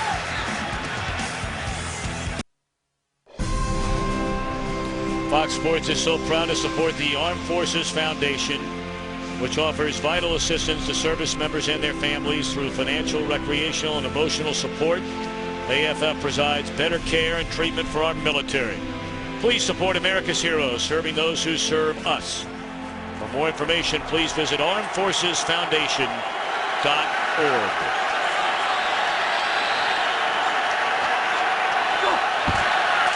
On first down, Denver back on offense. McGahee spun down after a gain of a yard. We invite you to get coverage of every NFL game with NFL Mobile.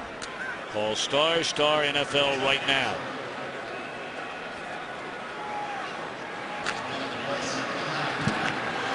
If you're just joining us, the Broncos 46 yards of offense in the first half. But they go 78 yards the first possession of this second half to get within a point. Slipping a tackle is McGahee, and appears to be a half a yard short of a first down. McGahee able to break the tackle of Chad Greenway and then sprung loose. Right here you see the pulling guard. This is supposed to go inside, but he sees he's going to bounce this thing outside. How many times do we talk about you can't let a back get outside the perimeter of the defense?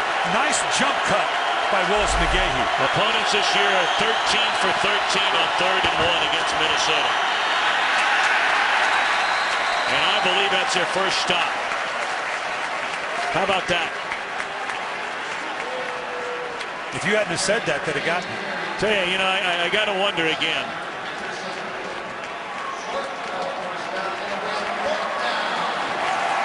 Well, a team that runs the ball so well.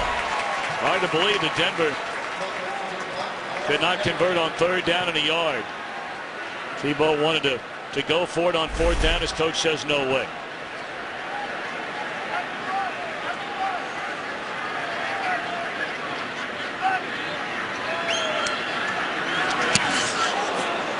That one nearly blocked. Sherrill's a fair catch at the 15. So a big stop there on 3rd and 1. First time Minnesota's done it all year. Tonight on Fox. Well, Fox tomorrow, the country music's biggest event. Performances by some of the biggest stars, Trace Atkins and Kristen Chenoweth. Host the American Country Awards live tomorrow, 8 Eastern, 7 Central on Fox.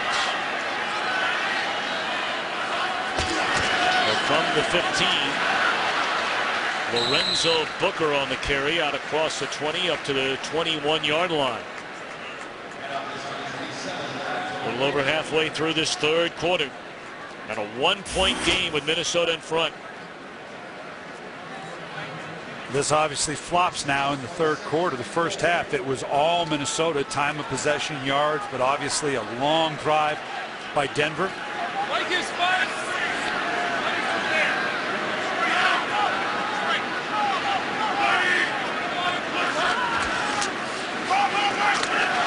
Coming off the right side and still on his feet is Percy Harvin. That's good enough for a first down.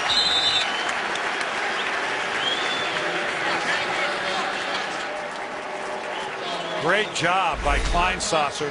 You're going to see him come in here. This action here is going to allow him to lead around.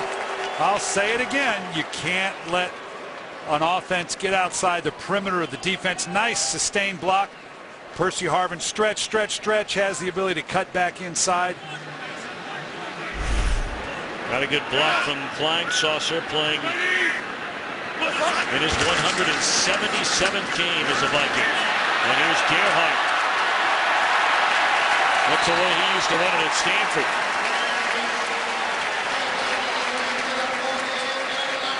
$14-yard gain for Toby Gerhardt, who's rushed for 53 yards so far today. And this doesn't happen without the push up front. Hat on a hat. Look at the push. Maintain. Look at the alley right there. I'd come right back and shove Gerhardt in there again. Try to wear down this Denver Bronco defense. They can pressure all they want from the outside. If you can run down the middle of this defense, it's demoralizing. A little too high for the intended receiver, Aroma Shadu.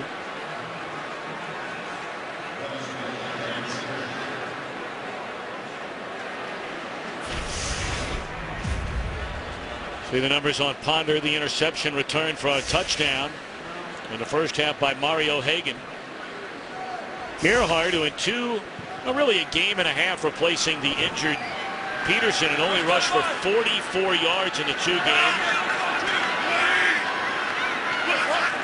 But running well here today. Coming back to get it is Joe Webb, the backup quarterback. Flags are down, and Denver is saying that Webb pushed off to get that open. And they're right. Pass interference, offense number 14. 10-yard penalty, 2nd down. You know, I like what they're doing, the throwback here, but let's keep in mind, Joe Webb's the backup quarterback, good athlete, that's fine. He pushed off there. This is Champ Bailey, okay? You're not going to beat Champ Bailey. I don't care how good an athlete Joe Webb is. You're not going to beat, legally anyway, Champ Bailey on a one-on-one route. This guy's too good. That takes away what would have been the second reception of the year by Webb. He's thrown a pass, he's run the ball, he's caught a pass this year in very limited time.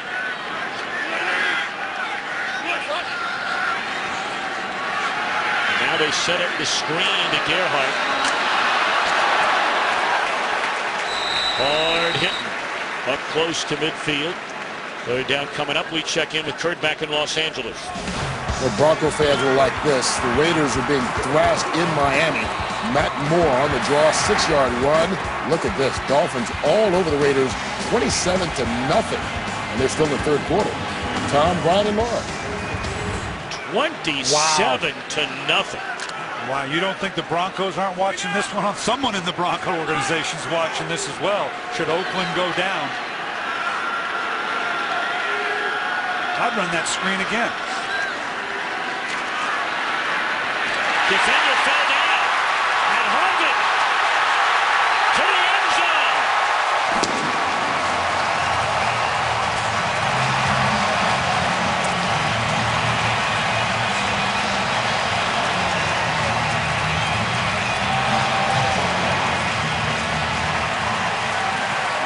Or do this. That's okay with me. You're going to see right here in the slot. Looks like they get tied up. They got away with just a little bit of push there on Chris Harris. And now you're not going to catch this guy. Well, this guy is so good. So good. Well, Brett Favre really took him under his wing his rookie year. He's had to play through serious issues with migraine headaches. Misses a lot of practice time. And with all the injuries to this Minnesota offense, playing with a rookie quarterback, these last 2 weeks, Harvard. Well, now it is 34-0 Miami over Oakland. That game in the third quarter.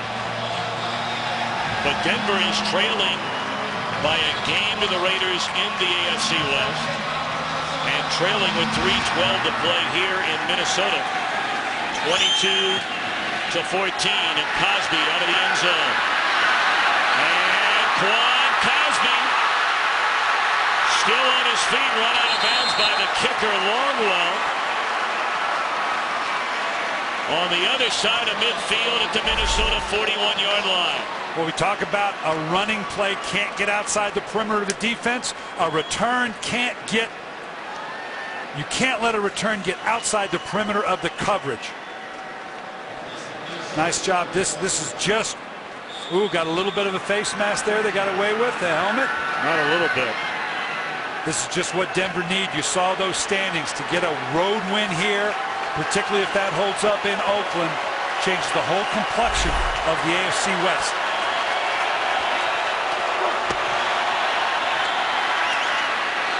Tebow with the football after the play fake, looking around. Shaking off tacklers. How about that play from Tebow? And it's inside the 10, and that is a touchdown for Denver.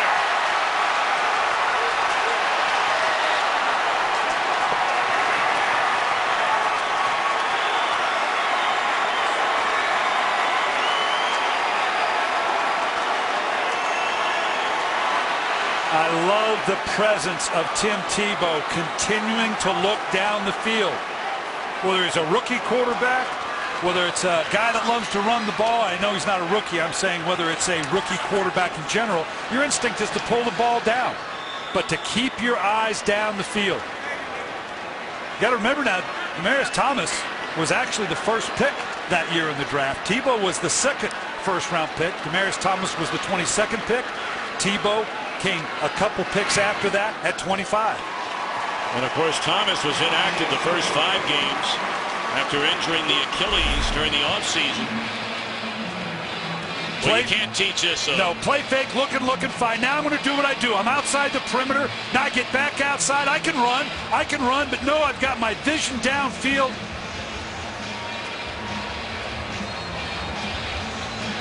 And we talk about the familiarity. This is what you don't have when the season has gone the way the Broncos have. This type of thing. Look, when a play breaks down, what do I do? What do you do? What have we done in the past? Here, just stay in the quarterback's vision.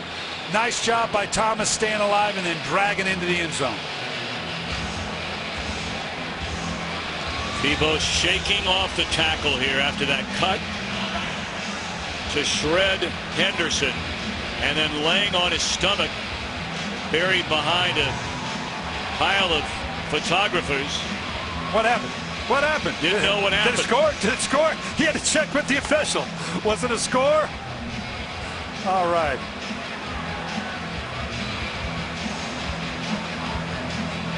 Look at the look in those eyes. Wow. All right, I'm in. All right, well, here we are. We are in a one-point game and still a quarter plus 2 minutes and 48 seconds to go. I thought you asked one of the most interesting questions I've heard to Tebow yesterday. As Sherrills again to bring it out deep from his own end zone. And again, that is just a terrible decision by Sherrills.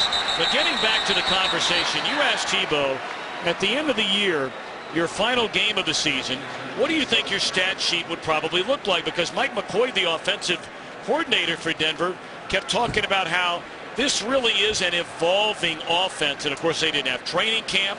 They didn't have the offseason for Tebow to try and make that leap from his rookie year to his second year in the NFL. Yeah, let's remember the sequence. No offseason, brand new system with other quarterbacks in it. You can't undervalue how little coaching he's had in what they're doing now, and the relationship with receivers. They are doing this on the run, and right now it looks pretty good. Of course, it's taken a while to get this offense going in a lot of games. Well, they have it going so far here in the second half, and all that, of course, was set up off the big return by Quan Cosby. Cosby, a guy who was so good in the return game for Cincinnati when they won the AFC North 2 years ago, and then was hurt a lot last year.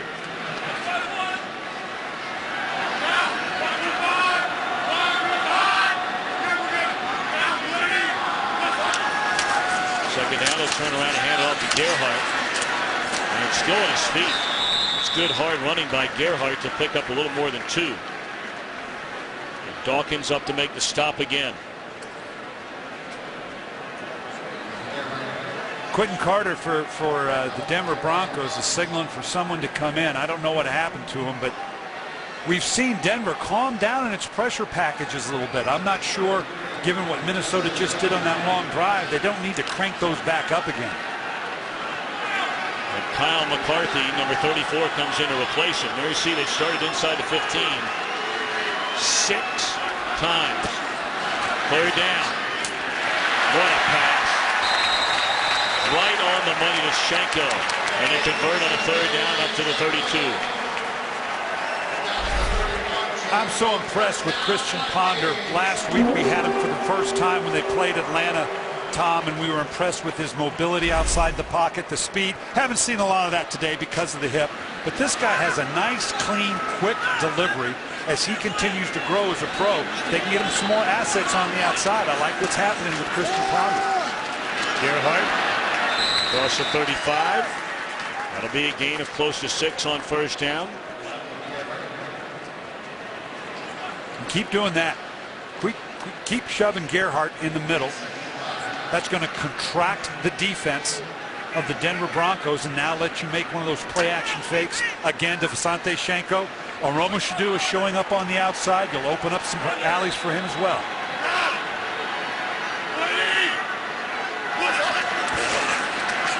Gerhardt again.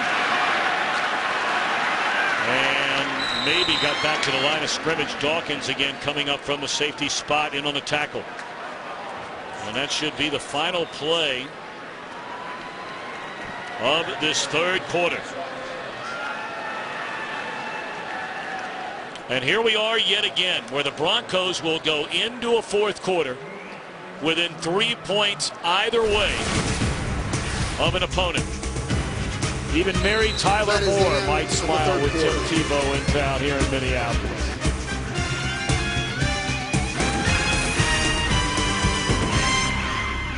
Much has been made about the fourth quarter work of the Denver Broncos on offense. The overtime wins, including back-to-back weeks over the Jets. Then that thriller against San Diego. What's in store here today in Minnesota? down at the line of scrimmage on a first down pass by Ponder. Looked like Ayers was the one who got a hand on it. So it's time to punt. 4 seconds into this final quarter, and Denver will get the football. And this is what impresses me, Tom. You're going to see here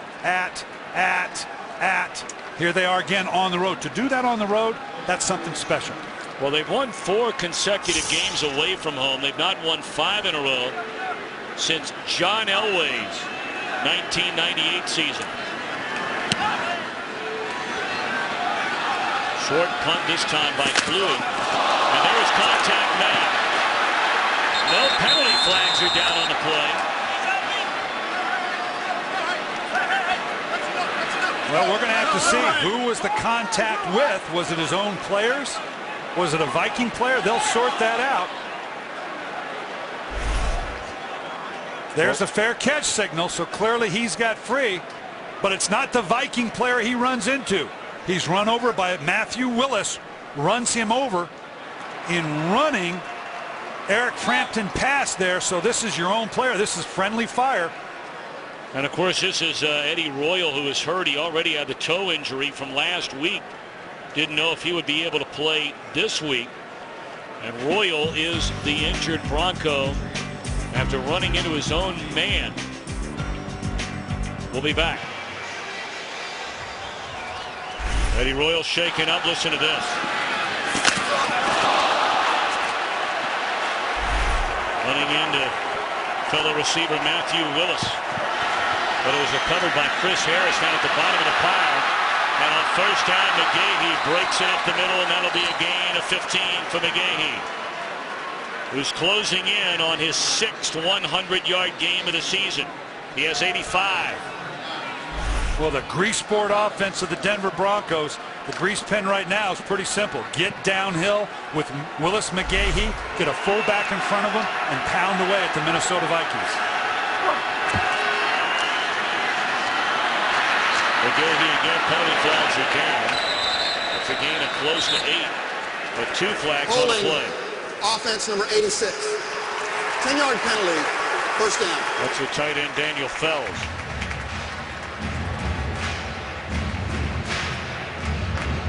It's been amazing to this point and have not had more of these. With the way you see Willis McGahee jump cut outside, we see Percy Harvin on the outside for Minnesota.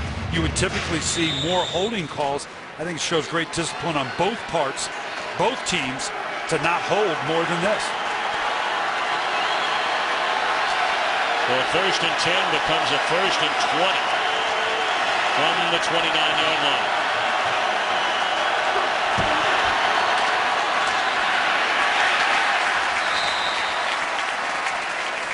Tom, much has been made of the Tim Tebow throwing action. Let's go back. You and I did the Sugar Bowl here. Watch how low the ball is here. This is what we're talking about in the delivery. Then the big arm over the top. You can see the same thing here. Not quite as low, but by dropping it low like this, then the big wind up in the crank, the ball comes out later. Are you going to change that action? No. Here you can see a little bit better, gets it out a little bit quicker. It's all about the feet and developing his anticipation, because his throwing action is going to remain the same. Tebow runs it out across the 35 up to the 38-yard line. It brings up 3rd down and long. Broncos are trailing here at the 13-minute mark by a single point. And this is the down and distance I'm loving to see Tim Tebow in. This is where the growth as a quarterback has to come. Not that he can't run around in the magic way he does, but in order to convert on this down and distance, can he make that throw with the proper timing, or know to drop it off and let someone else try to run for it?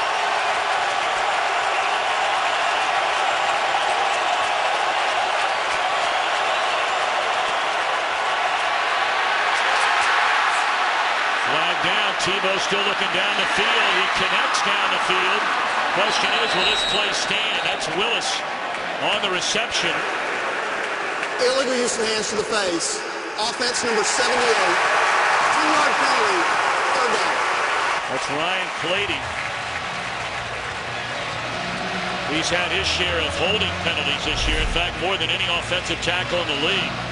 Now watch his hands. He starts slow. He's okay, but then he works up. Watch the helmet get pushed back of Jared Allen. You know that type of thing. Even though you start low, you cannot move it up to the face mask or the helmet.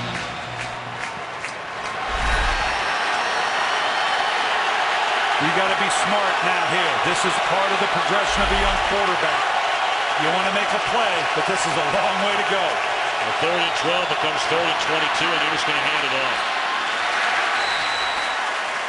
So ball up to the 34, and you're wondering about that down and distance. Were it not for the penalty, they were able to convert on that 3rd down and long, but the penalty takes it away.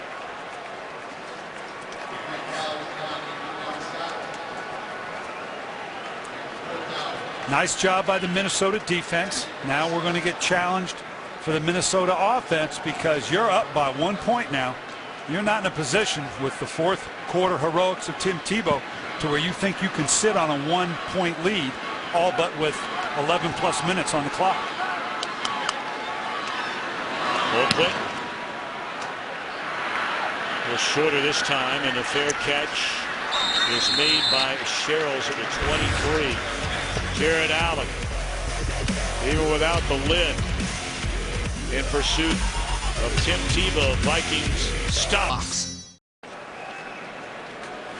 Already without Von Miller. What about some of the injured Broncos right now, Laura Oakman? Well, right now their secondary is taking a hit. Quentin Carter, safety Quentin Carter, suffering from cramps. His return is questionable. Also, after that wicked hit you guys showed with Eddie Royal, trainers took him into the locker room.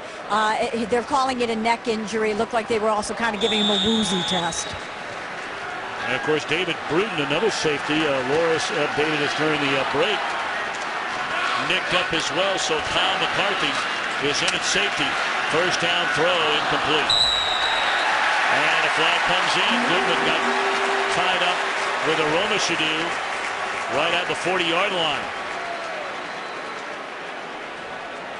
Pass interference, defense number 21, automatic 1st down. We saw this before where he got position, but now this far down the field, you can't inhibit a receiver from continuing on. You have a right to that position, but as he went over the top, you can't put your hands on him. That's a good call.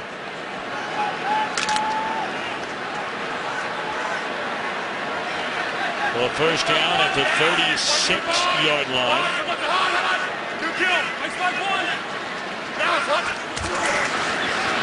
Gerhardt cuts it back to the inside, breaks a tackle, breaks another. That'll be a gain of 9. And let's send it back to Los Angeles and check in with Kurt Menefee. And an Octo program reminder that America's Game of the Week comes your way after this. Aaron Rodgers tries to keep the Packers' perfect season going as they visit Eli Manning and the New York Football Giants. That's America's Game of the Week. And you guys are done there in Minnesota. Tom, Brian, and Laura. Kurt, thank you very much. Gerhardt, 17 carries, 70 yards in a game. And he'll get it for an 18th time. And that's a 1st down crossing midfield to the 47. This is by far the best Gerhardt has looked in now basically 3 games replacing Peterson since he got hurt in the 1st quarter against Oakland 3 weeks ago. Well, the fullback, D'Imperio, they're finding, I think Toby Gerhardt's better with a fullback in front of him. And the zone plays, the stretch zones, they're configured here now without that lead blocker to be that if indeed they run it. He's not as effective with those. Get him downhill with a lead back in front of him. Under 10 minutes to play, and Ponder to throw and knocked down by Dawkins. Well, Dawkins has been all over the field here today. Dawkins, after spending 13 years in Philadelphia, his 16 seasons as a safety, tied for most all-time at that position. They've brought him from the inside many times. I tell you what, Dawkins is one of those players as a coach. I guarantee you the Philadelphia Eagles would be a better football team today had Dawkins been there to help lead that defense that was going through transition. They're coming after Ponder. He gets it away. The crossing pattern to Harvin already with a big touchdown. And he's going for another.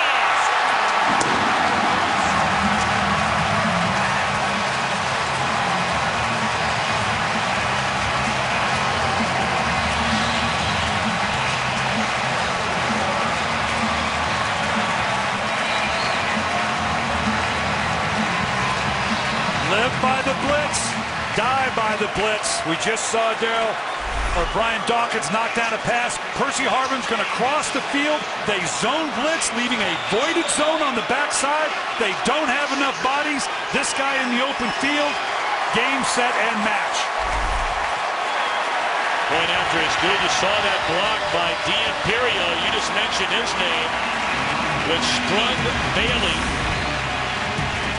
away from Harvin, who finds the end zone for the second time today in an 8-point Minnesota lead.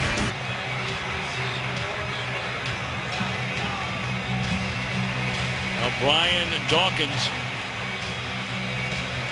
barking to his defense, which surrenders a huge touchdown on a short crossing pattern by Harvin. That ball bounces in front of Quan Cosby, and Cosby is up to the 35-yard line. Again, it's Longwell who stopped him. This is what I'm talking about. You're going to see Brian Dawkins come from across the field. They voided a zone blitz here. And now as Percy Harvin comes across the field, they either broke man coverage or this guy's over the top. Looks like he can't get there. Nice job by the fullback, clipping it off right here. This is a great job by D'Imperio. He's been doing a heck of a job. But Toby Gerhart did a nice job in the open field, breaking Ponder for the touchdown. First 300-yard passing game for the rookie Ponder. In fact, it's a Minnesota rookie record, the 300. And 42 yards. And now Tebow to a wide-open Thomas, all the way to the 25-yard line. Things are really heating up here in the fourth quarter. This is the second time Cedric Griffin, you can see him here, right here. He thinks he's getting help over the top. He's not trailing, and that help is not there. We used to have a saying, 8 is enough. When you're trying to predominantly run offense, let the front 8 take it. You've got to be back in coverage. Thomas over 100 yards, and here's McGahee, who's gone over 100, and he will lean into the end zone. Wow! Bang, bang, bang from offenses. Denver, Minnesota, Denver right back. Do you go for 2 here now? Well, we're now at the point where you think about that. Yeah, early on not. Here, I think you definitely think about it. We're far enough into the fourth quarter, and I think that's what they're going through right here. You kept it the 8-point differential before, but now you want to bring this thing up to where, because you're still within a field goal, even if you don't get it. Now, we've seen them go to the quarterback draw. That was a play that took care of the Jets. I would think that the Minnesota Vikings and the rest of America know that that's a possibility here. I would expect something else. They're 2 out of 4 on 2-point conversions for the year.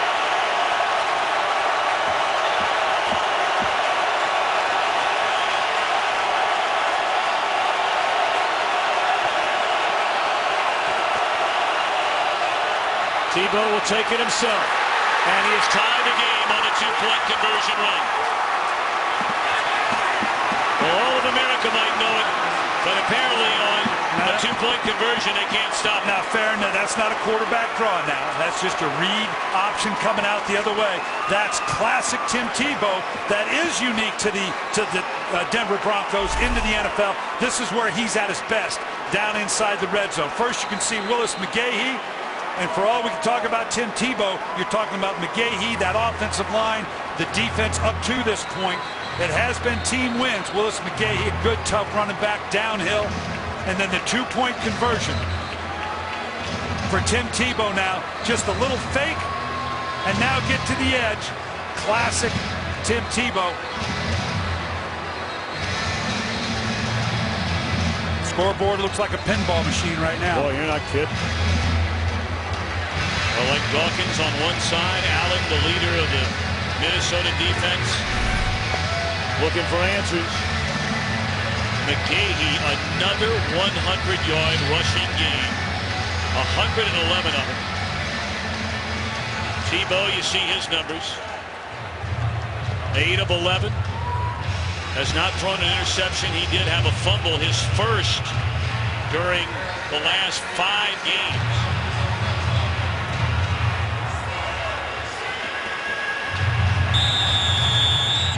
And your game, but I promise you the Denver Broncos are aware of the Miami-Oakland game, this opportunity.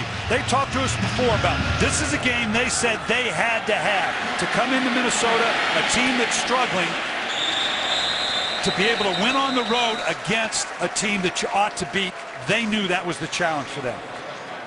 Coming up next, another good one on Fox NFL Sunday doubleheader. The Packers 11-0. Of course, they lost in the NFC Championship game to Tom Coughlin and the Giants, who went on to beat an unbeaten New England in the Super Bowl. Well, next on America's Game of the Week, those two teams collide. Check local listings for the game in your area.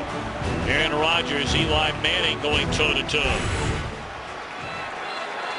Willis McGahee apparently being tended to on the sideline. We have a tie game. And Gerhardt has had a nice game, a catch out of the backfield up to the 27. Gerhardt has rushed for 77. McGahee, 6 100-yard rushing games, the most since he had a career-high 7 of them. But that's going way back from when he first came into the league. When we had him in Baltimore, I tell you what, I love Willis McGahee. He was tough, tough-minded, played hurt, and was willing to step in whatever role you wanted to give to him. First down throw, a first down catch by Harvin. We talk about the spread offense of Denver and Tim Tebow. We talk about Percy Harvin. Where is he in the Minnesota offense? Both these teams are having success today with a fullback-laden offense, downhill, mano-a-mano, you hit me, I'll hit you. We'll do some play action plays off of it, but right now this is a man-against-man downhill contest. Ponder stayed very clean here in the second half. Penalty flag comes down. Arona ruled out of bounds on the catch, but again, flags are behind the line of scrimmage. Holding, offense number 71. 10-yard penalty, first down. That's it. Native of Fountain, Colorado, Phil Lodeholt, the big right tackle. That's just outside of Colorado Springs. Look at the wide rusher. How many times we talk about these wide ends? He's all by himself. He's got to get wide.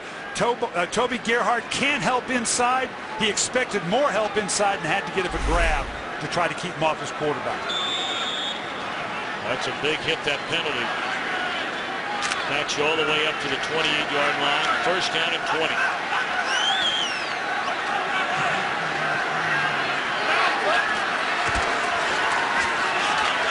Gerhardt get a decent chunk of it back. Almost all of it back. Man, he has looked good today. And what about Ponder? You brought up that hip injury. Laura told us about it early in the game. They have protected him so well here in the second half. And he's thrown for a Minnesota rookie franchise record. 361 yards.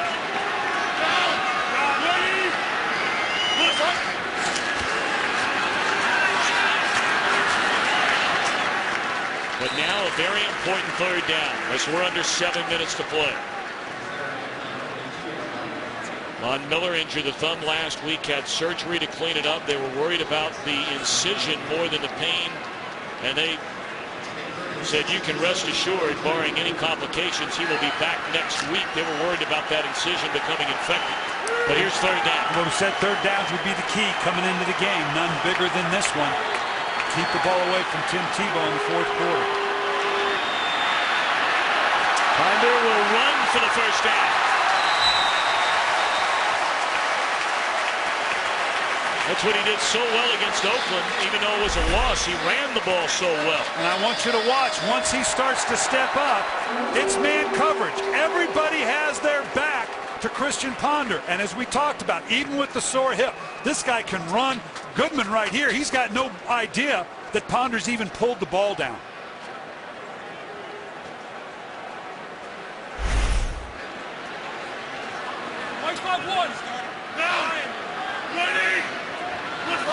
Clock ticking now, under 6 minutes to play. Ponder drops it off to Gerhardt. Nice tackle made by Hagan in the open field. I love the patience of Ponder here. We've seen it a couple times. They get into the eye. They smash away. They play fake. He checks downfield. He doesn't like it. He drops the ball off to Gerhardt, who after the fake is cleared through the line. He's showing a maturity and an understanding of what his team needs right now in a tie ball game to keep moving the ball down the field. So quiet, obviously, when Minnesota's on offense. Seventh play of the drive. Gerhardt. And again, pretty nice play right there by a Denver linebacker, Mays, able to trip up Gerhardt. So here we go again on third down for the rookie Ponder. Every third down seems to get bigger than the last. You convert the last one, that's fine. You got to do it again here. And the key here is one more conversion, notwithstanding obviously moving it down the field for the touchdown. You're now in field goal range. So obviously this third down to sustain a drive and put them in scoring position under 5 minutes in a tie ball game. And they're coming after Ponder. Pick up the blitz. And the catch is made by Stephen Burton, the rookie. To the 25-yard line. They'll spot it at the 26. That's another first down. A gain of 17. Same type of play we saw to Harvin. You're going to see the receiver cross the field with pressure. They pick it up to avoided area on the backside. Give it enough loft. Let my receiver get underneath it. Ponder is standing up under the pressure because they're right in his face. You know what, Brian? It should be noted. This offensive line from Minnesota has really gotten things together in the second half. We showed you all the hits that Ponder took. 7 of them. He has barely been touched here in the second half. And when you give him time, he's proven he can hurt you. Short gain, flag down. Illegal use of hands to the face. Defense number 77. 5-yard penalty. Automatic first down. It's Broderick Buckley. We're under 4 minutes to go now. And that's in the interior of the line. You just don't see that called very often. Just to the right here, you can see, look at the hands up through the face. We saw one of those on Gerald Allen earlier. And it's hard. You're inside, your hand fighting, all of a sudden your hand, the palm of your hand moves up into the face mask. It's tough. But what a big penalty for him. Well, that gets him down to the 15, and I don't think that's right. Penalty is 5 yards, first down. Yeah, should be at the 20. You know, when we moved the umpire to back behind the offense, we thought we'd see less of those calls, and we have. So that's special that they've seen that they got the call there. Now the umpire right here, he moves back behind the defensive side of the ball because of the time of the game, or as they get inside the 10-yard line. Play action, looking to Aroma Shadu, and good coverage that time by Bailey. We may have gotten a hand on that. Let's take a look. Yeah, Champ Bailey, you're not going to live long challenging Champ Bailey. None better than he. This is actually a heck of a throw. On the run by Ponder. Back shoulder where it was safe because he saw Champ Bailey over the top and in front. That's just beautiful coverage. I'd find someone else to pick on. Well, they've been going after Goodman with success most of the day. To Aroma Shadu. Shanko.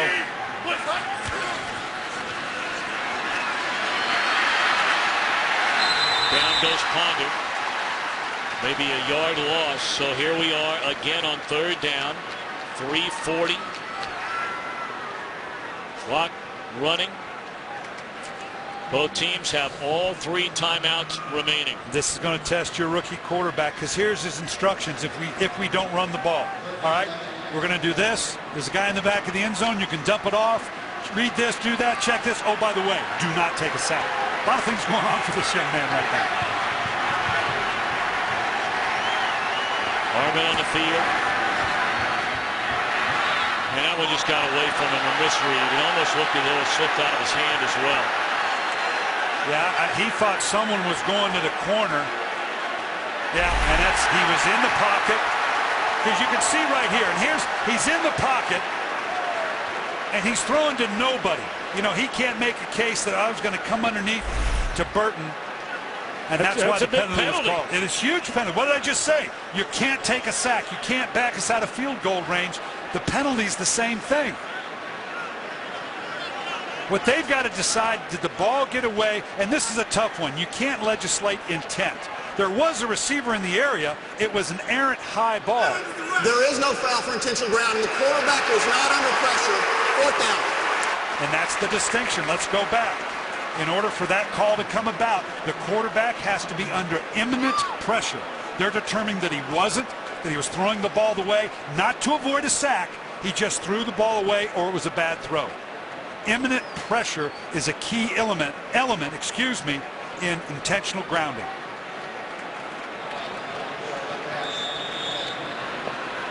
Should be a 39-yard field goal try. Good snap, good hold, and the kick is good by Ryan Longley.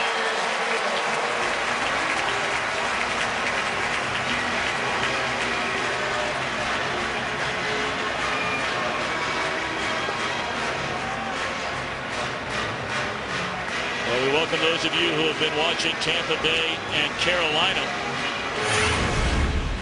Things are pretty quiet in the first half. In the second half, they have cranked up in a hurry. Percy Harvin, big touchdown.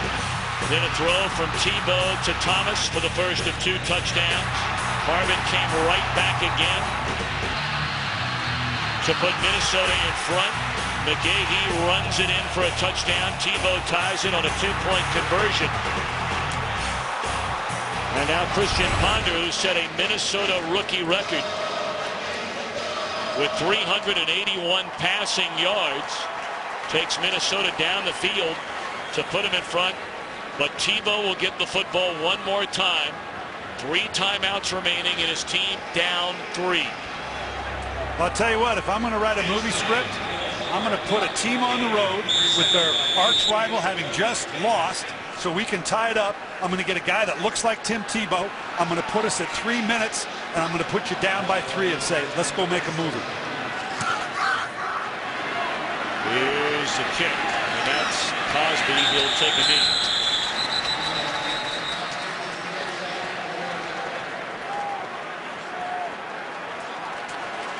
We welcome most of the country to Minneapolis. Christian Ponder has set a Minnesota Vikings rookie franchise record with 381 passing yards despite an injured hip in the first half. He's thrown 3 touchdowns. Minnesota has just taken a lead on a 39-yard field goal, but here is Tim Tebow, who has brought his team back 3 times for come-from-behind wins this season. Tebow looking around and just throws it away. Of course, Denver beginning play, having won 5 of the 6 Tebow starts since he took over Week 7 in Miami. To get 1 game above the 500 mark, but Oakland is getting demolished in Miami. That game late in the 4th quarter, and Denver needing a rally to move into a first-place tie, but they're down 3.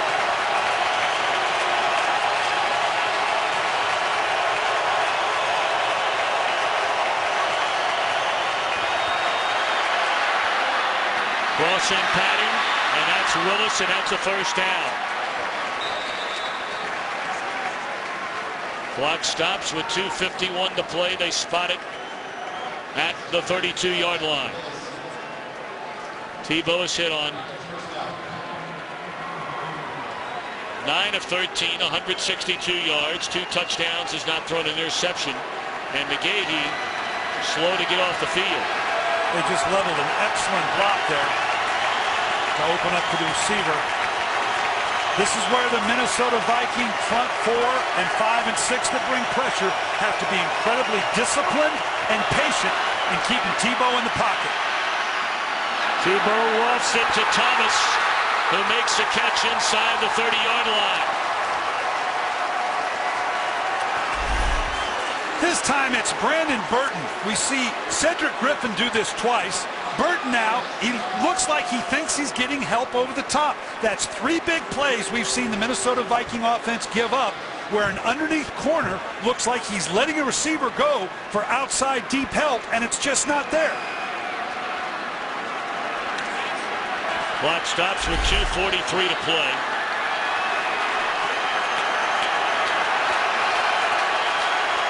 put it into the hands of McGahee. And he's inside the 25 to the 23. Remember now, not only Denver starting this drive with a full complement of timeouts, Minnesota now on defense with a full complement of timeouts. Are you a little surprised Minnesota's not taking a timeout right here? Well, they may be very well holding up their timeout because they're thinking, you know what, we may need this later on. I'm not sure they don't need it to regroup here. Well, they don't have to run another play until the 2-minute warning, and they're not going to do it. There's a good 28 seconds lost in all of that. And John Elway, the master of so many come-from-behind wins during his Hall of Fame career, is hoping that Tim Tebow can deliver a 4th in 7 starts this year. Aaron Rodgers v. Eli Manning. First things first. Denver with a football at the Minnesota 24, trailing by 3 at the 2-minute mark. McGahee dropped for a big loss. Good play by Benny Sapp. Boy, and of course, losing yards here makes perhaps that game-time field goal try that much longer. And it makes the next call for Tim Tebow on a 3rd and long all that much more critical. And Chad Greenway is the injured Viking. We take an injury timeout. Preparing perhaps for a game-time field goal. You see what he's done in the 4th quarter in overtime, including the game winner in overtime at San Diego. But first things first, 3rd down and 10. A lot of bodies up in the line. They're not going to let Tim Tebow. He's checking. Now they're checking. Play clock down to 3. They get it off. Blitz coming. Tebow gets it away. And it is in and out of the hands of the intended receiver, Thomas. It looked like he had it in his hands, and then Griffin knocked it out of there. Well thrown ball under duress. Look at this. They are bringing the house. They're going to make Tim Tebow beat him throwing the ball. A lot of purple shirts free, just not able to pull it in. That's as well thrown ball under that circumstances you're going to see thrown. So here we are with 1:38 to go. This will be a 46-yard field goal try. Plenty of leg for Prater. Pressure kick.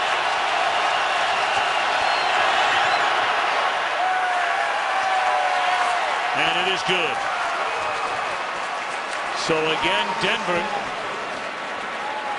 on what might be its final drive, is able to convert the drive into points. Now, whether that will be good enough to send it into overtime, Christian Ponder will have a lot to say about that.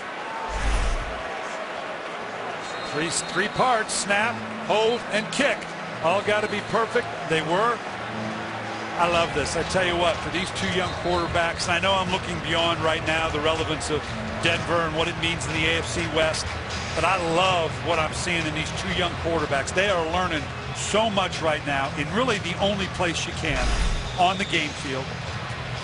Love what they're going through right now. Tim Tebow making that throw in the face of that kind of pressure in the way that he did. That was a heck of a play.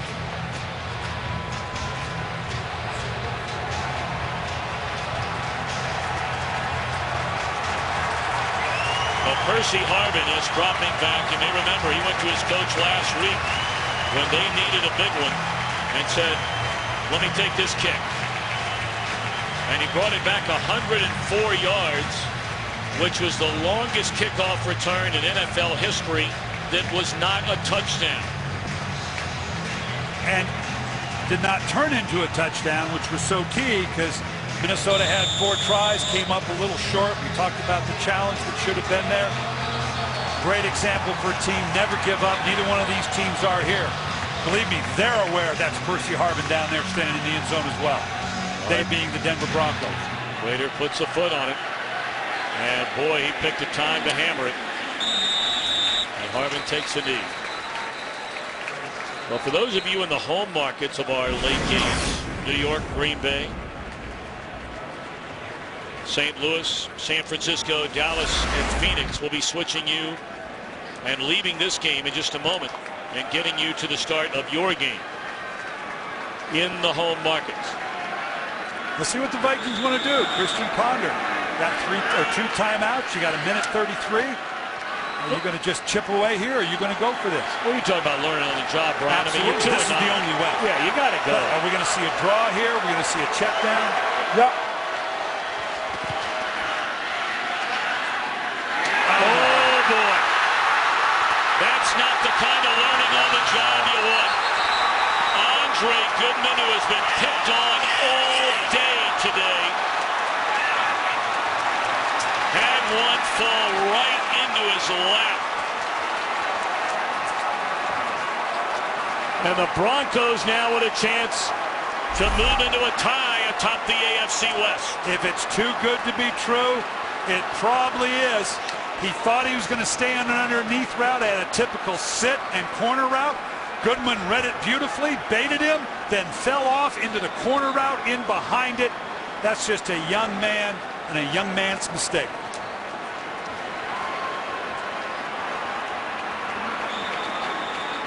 John Elway knows. He's been there before. He knows what it is, a rookie. Right now, he's on the other side of the recipient of it. Total team effort here. Solid defense. Offense taking you down, scoring position. That's Lance Ball. McGahee limped off after that failed third down throw to the end zone on the last possession. Timeout by Minnesota. So 1 left. Of course, it all began week 7 when Tebow took over for Kyle Orton as a starter, down 15-0 in the fourth. A touchdown to Fells. 2-point conversion to tie the game. They won it on a field goal in overtime. Moved to week 11 against the Jets. Less than a minute. They go 95 yards, capped off by a Tebow touchdown. And then in San Diego, found Eric Decker 39 yards on a third down with 4 minutes left. Set up a game-tying field goal. They won it in overtime. And now after the interception thrown by Ponder, Tebow, who brought his team back for a game-tying field goal just a moment ago, has a chance to put this baby on ice. It's inside the 5 on the carry by Ball. And the Vikings spend their final timeout. So with everybody talking about the efficiency or maybe lack thereof, Brian, that's a pretty good-looking statistical number. Those are Ben Roethlisberger-type numbers. And by that I mean no one does more with fewer throws than Ben Roethlisberger. You see it all the time. A lot of yardage, 20, 25 throws. This is just the kind of game that Tim Tebow needed. Didn't do a lot in the running game. Obviously, Minnesota knew they were going to stop that. This is the kind of game they needed to see Tim Tebow put together once again on the road. They're going to run the ball here. They're going to let the clock run down. Use this as many times as they can, get themselves in position, kick the field goal, win the game, go home. Minnesota out of timeouts. Ball stopped at the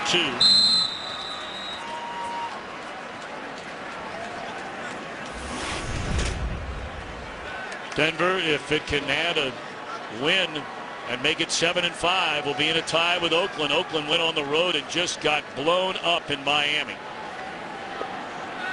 And this is one they had to have, Tom, obviously on the road, but against a team that's 2-9. They've got Chicago and New England coming up, both at home. That's a positive. But they told us this is a game that's going to test us because this, quite frankly, is a game we should win. Play clock running all the way down to 2 seconds. 1 second to get it off. And ball is stopped at the 2-yard line. It's third down. And the clock down, 18-17. You figure Denver spends a timeout. Do you go ahead and just kick it on third down? Well, you always want to leave yourself a little bit of wiggle room in case something should go wrong with a snap on third down. And here's the thinking. We'll see if they do this, but with 13 seconds, it's third down. There are those that say, okay, kick it now. I realize you're going to have to kick the ball off. That's the downside. You'd like to take it down to 3 or 4, kick the field goal, go home. Or, you know what? Let's cover our bets. Let's try the field goal on third down. If it's a must snap, something's bad, we fall on it. We get to try to kick it again. Now, I don't know if that's what their intention is here.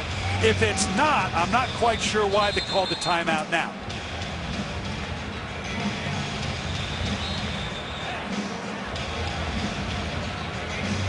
The only other option for them right now is they're going to either hand it off or Tim Tebow's going to shuffle to the left, put the ball dead center. They've got the timeout. Now bring it down to 4 seconds and call the timeout. That's apparently what they're going to do. That's exactly what they do. Tebow just dives to the left to put it right smack dab in the middle. And the timeout will be called right now. Actually, he went a little too far. All he did was put it on the other hash. If he was supposed to center it up, he failed miserably. Let's rip him for that, okay? You didn't lay down quick enough. And on that play, their left tackle, who's been a mainstay playing in his 59th consecutive game at that position, Ryan Clady, is injured on the field.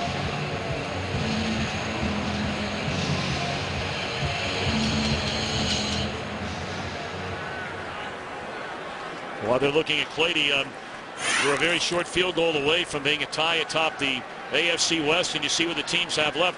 Denver has 3 of 4 at home. You know that Jay Cutler is not there for Chicago. Matt Forte was injured in the game today. Don't know whether he'll be ready next week. Oakland, 2 at home, 2 on the road. They go to Green Bay next week. Well, we're going to find out about both of these teams in the next couple weeks.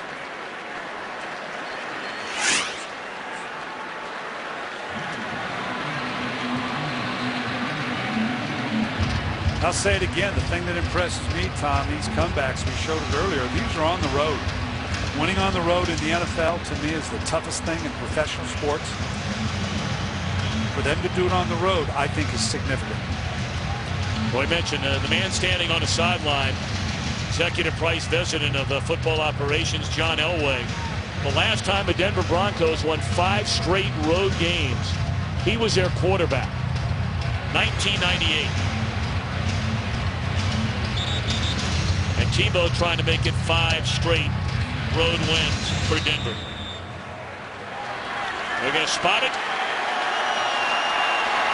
The hold, that is, at the 23-yard field goal try to win it for a second consecutive week by Matt Prater. Britton Colquitt the hold. And the kick is good. And the Denver Broncos tie it on the second to last possession, win it on their final possession.